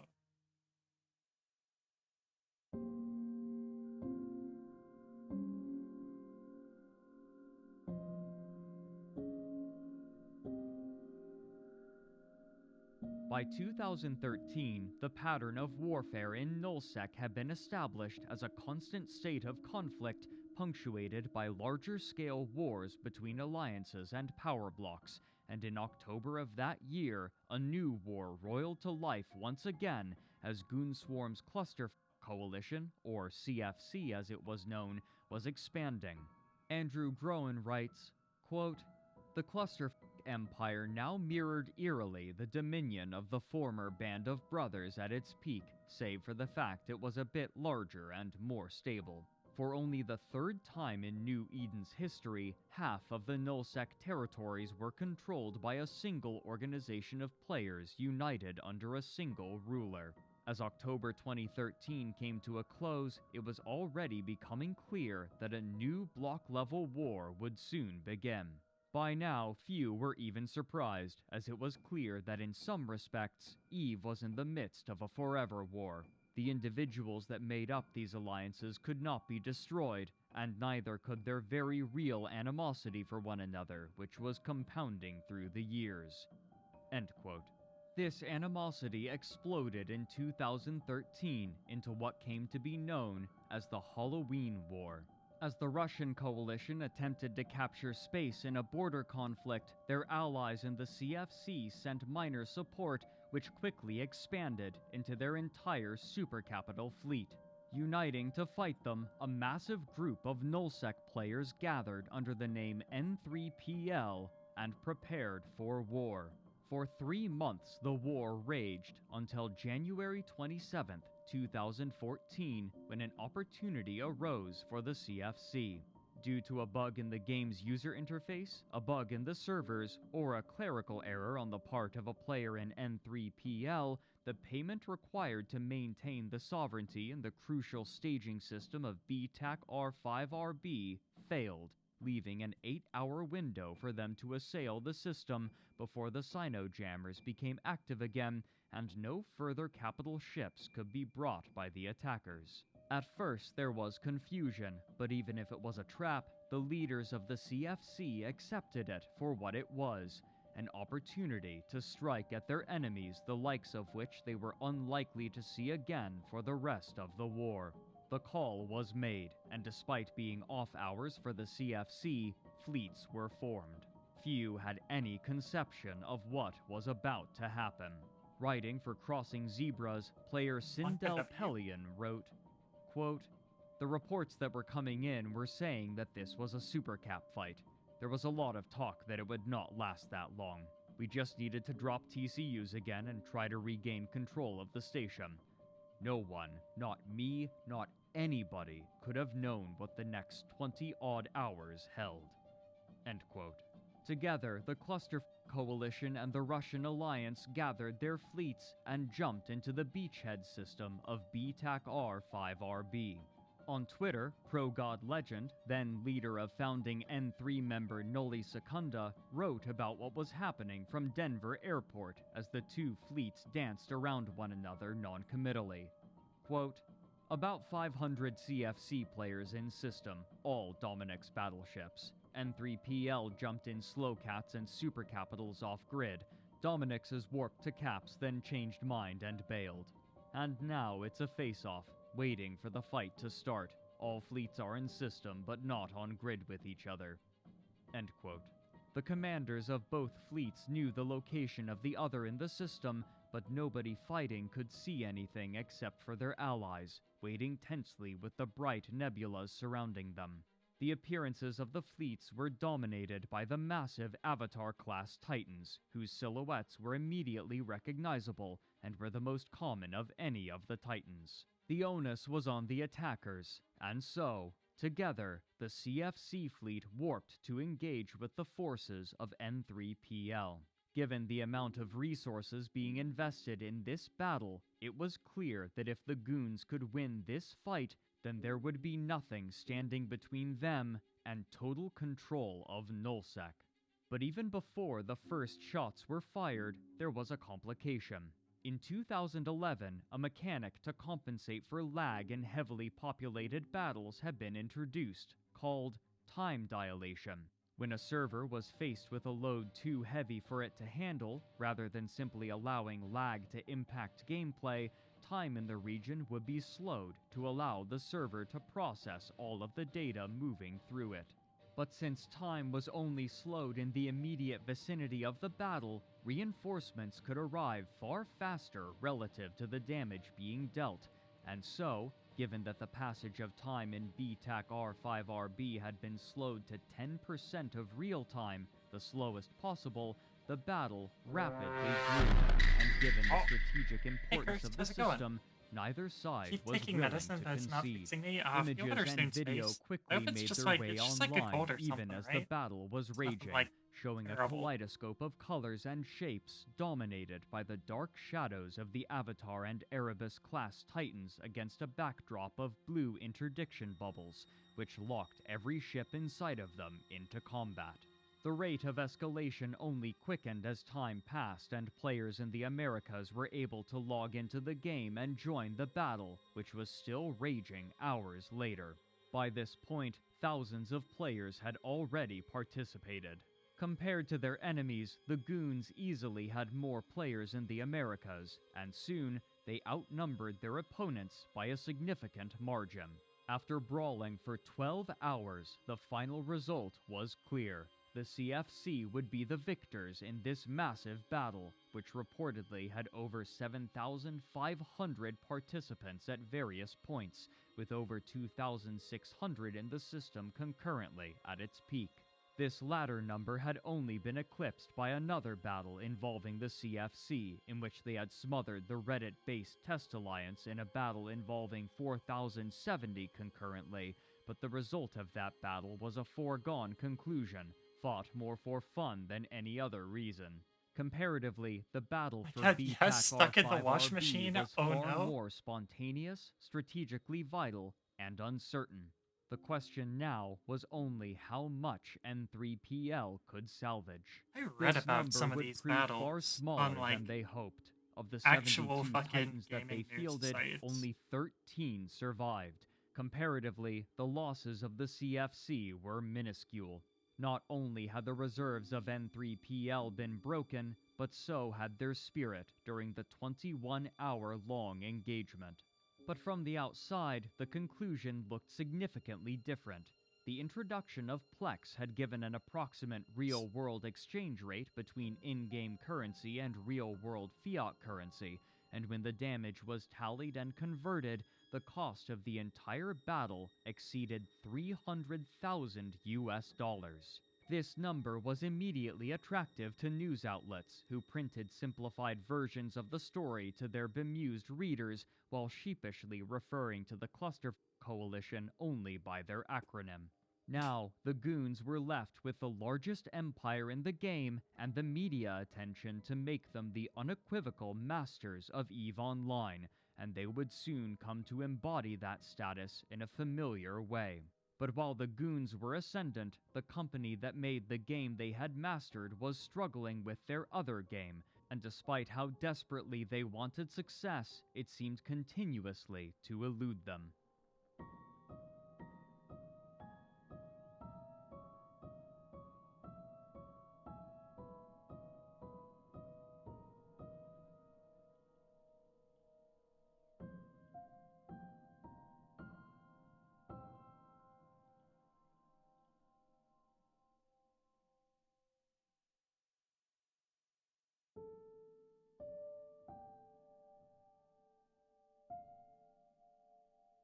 Since its launch in 2012, Dust 514 had been struggling. While the game allegedly had players measured in the hundreds of thousands and its financial success isn't publicly known, it's almost certain that the company was dubious of the game's reception shortly after its launch. Many who had been excited for Dust were concerned from the beginning. The fact that it was a PlayStation 3 exclusive game severely hampered its growth, as most who were aware of EVE Online played games on their PC rather than a console. But perhaps more importantly, the PlayStation 3 was already nearing the end of its life cycle as Dust was being launched. Typically, game consoles have a limited lifespan due to the company's desire to create new consoles with updated hardware, and the first iteration of the PlayStation 3 had been released in 2006. This meant that, by the time Dust was released, the console was already 6 years old, and many were anticipating the release of a successor console in the near future. These expectations proved correct, as in February of 2013, less than a year after the release of Dust, Sony announced that the PlayStation 4 would be sold during the holiday season of that year. Frequently, console gamers will leave behind old consoles in favor of new ones quickly, and this meant that the future of Dust was in jeopardy. The game had originally been announced with a 5-year development plan, and CCP's Vice President of Business Development, Thor Gunnarsson, confidently repeated these claims to gaming publication Destructoid. Quote, "We know that our fanbase, Dust-curious players, are buying the PlayStation 3 to get into our game. What we hear anecdotally is that PS3 sales are increasing. Sony have done a phenomenal job of managing console transitions like they did with the PlayStation 2's cost and size reductions.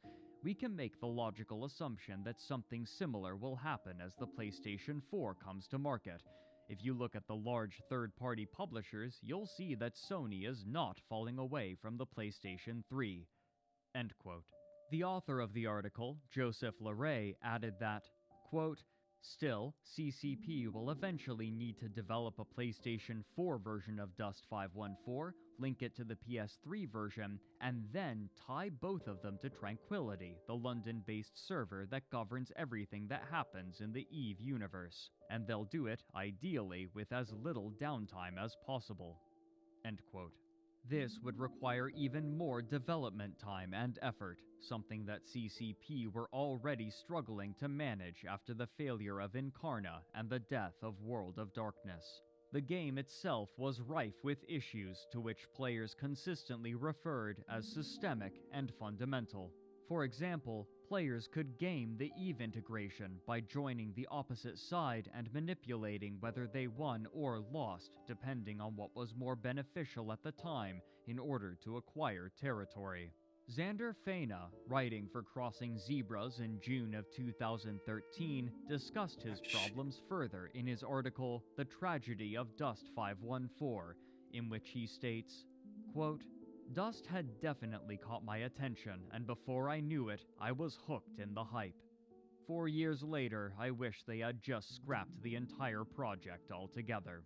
Throughout this article, Xander discussed many of the fundamental issues, including I still have my first PS3, and it's thankfully never given me like a read error. Quote, "The key feature at the release of Dust was planetary conquest. 1 month later, several of the major groups involved with it have announced they've pulled out or will not defend the districts they've taken.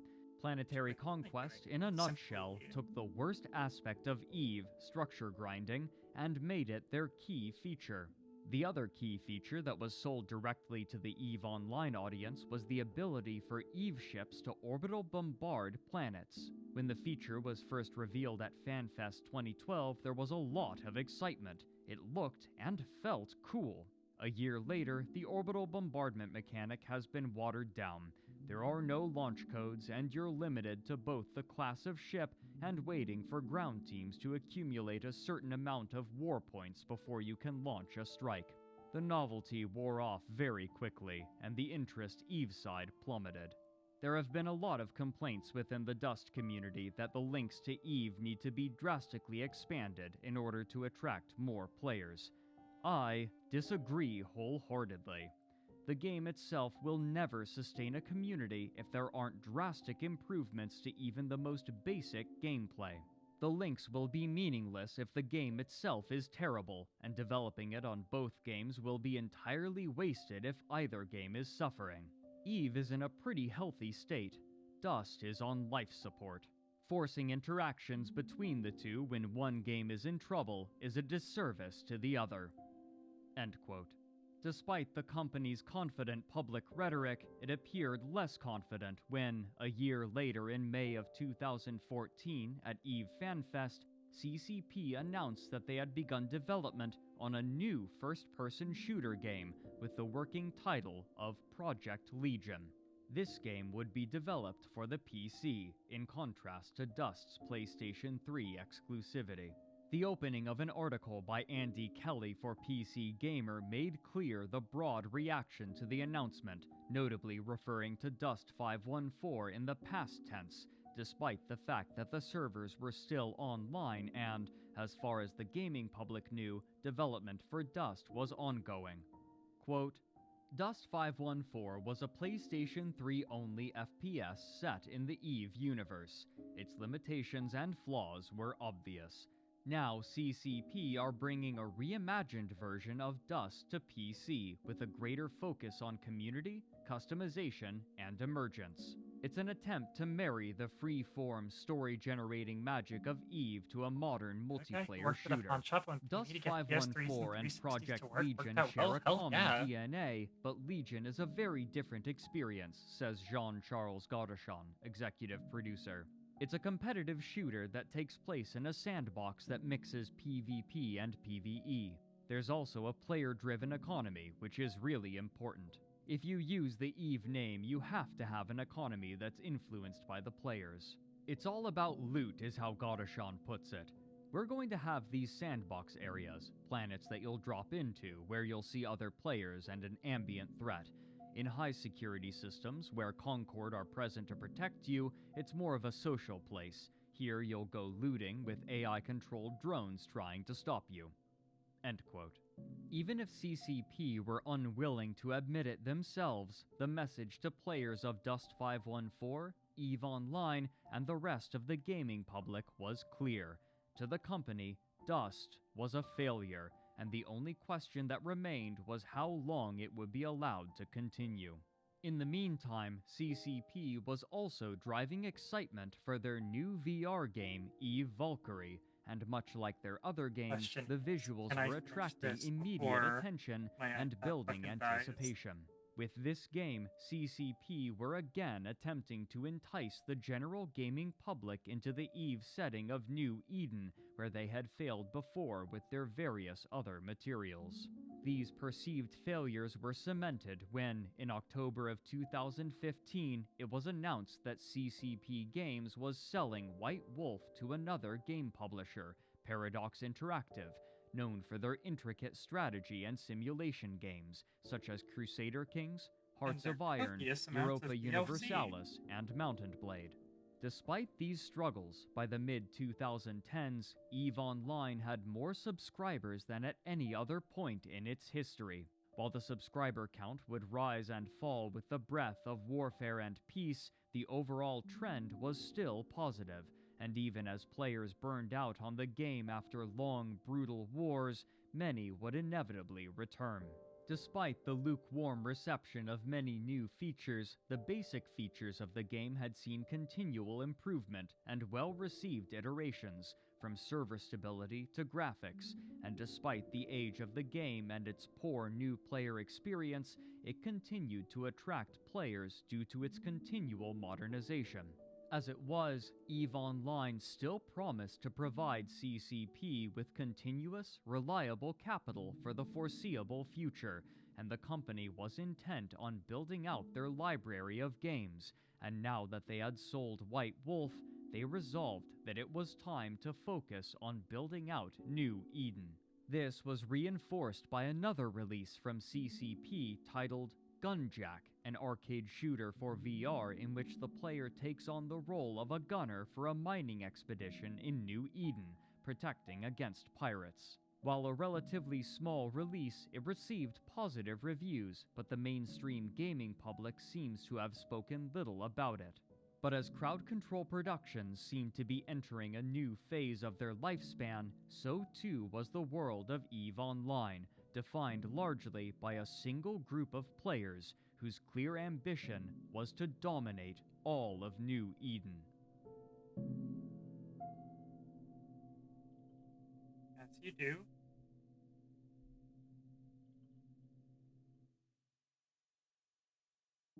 With all other major competitors in nullsec eliminated, the Goons and their federation had very few enemies with the resources to combat them. After consolidating their vast new territory, their first order of business was a name change. In April of 2015, the Mittani, leader of the Goons, announced that the CFC would be changing its name to the Imperium, something far more palatable to a vast swath of onlookers. While perhaps less representative of the attitude of the Goons and their allies in the past, this was a symbolic representation of their new stated purpose of becoming not only the most powerful, but the dominant force in the entire game. To the Mittani, whose flair for the dramatic and desire for attention were well documented, the expletive in the cluster coalition's name was a reflection of the irreverent nature of the Goons, but a liability to his goal of appealing to onlookers from outside of the game, who had been hesitant to even call them by their name. Articles in national media outlets such as Forbes had an obviously positive effect on morale and gave the players a stronger incentive to join fleets when called, suggesting that they were cementing their place in history. Later that year, he would attempt to crystallize this concept far more clearly. On November 3, 2015, the Mittani and military fiction author Jeff Edwards announced the opening of a Kickstarter to begin production on a book titled The Fountain War, named for the eponymous conflict in which the CFC had annihilated the Reddit-based Test Alliance. Notably, Crowd Control Productions had also chosen to endorse the project. The opening of the description read, quote, "The Fountain War book project brings best-selling author Jeff Edwards together with the Mittani Media and CCP in creating the first ever book about EVE Online based on real player experiences. The resulting novel will be the first book of a completely new genre, sci-fi nonfiction." On the afternoon of July 28, 2013, the armadas of interstellar empires clashed. Millions died, billions destroyed. It might have happened in a fictional universe, but that doesn't make it any less true. This is the Fountain War, the war that changed gaming history.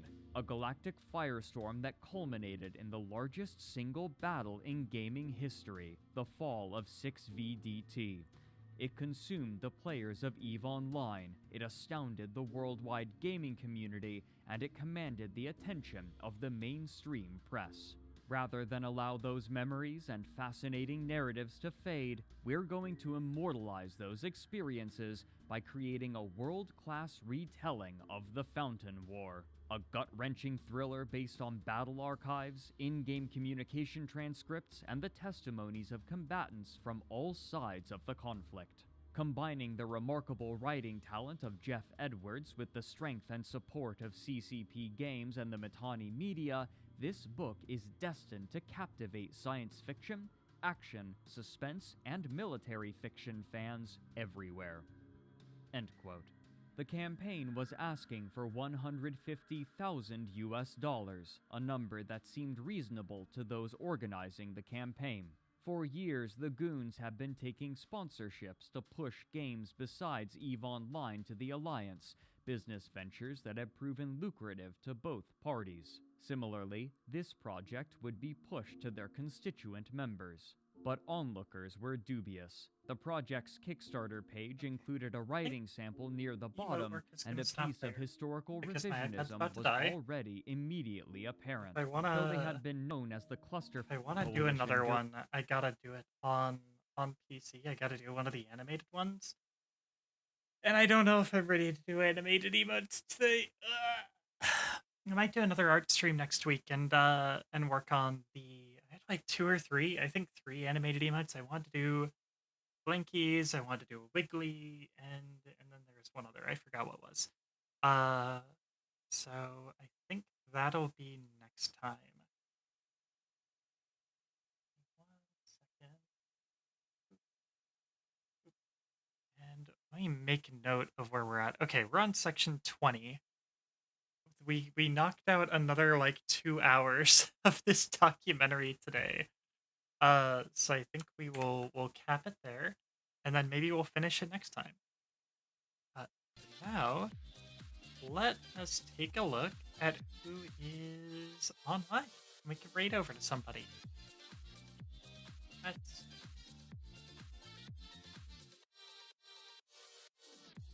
go in right now.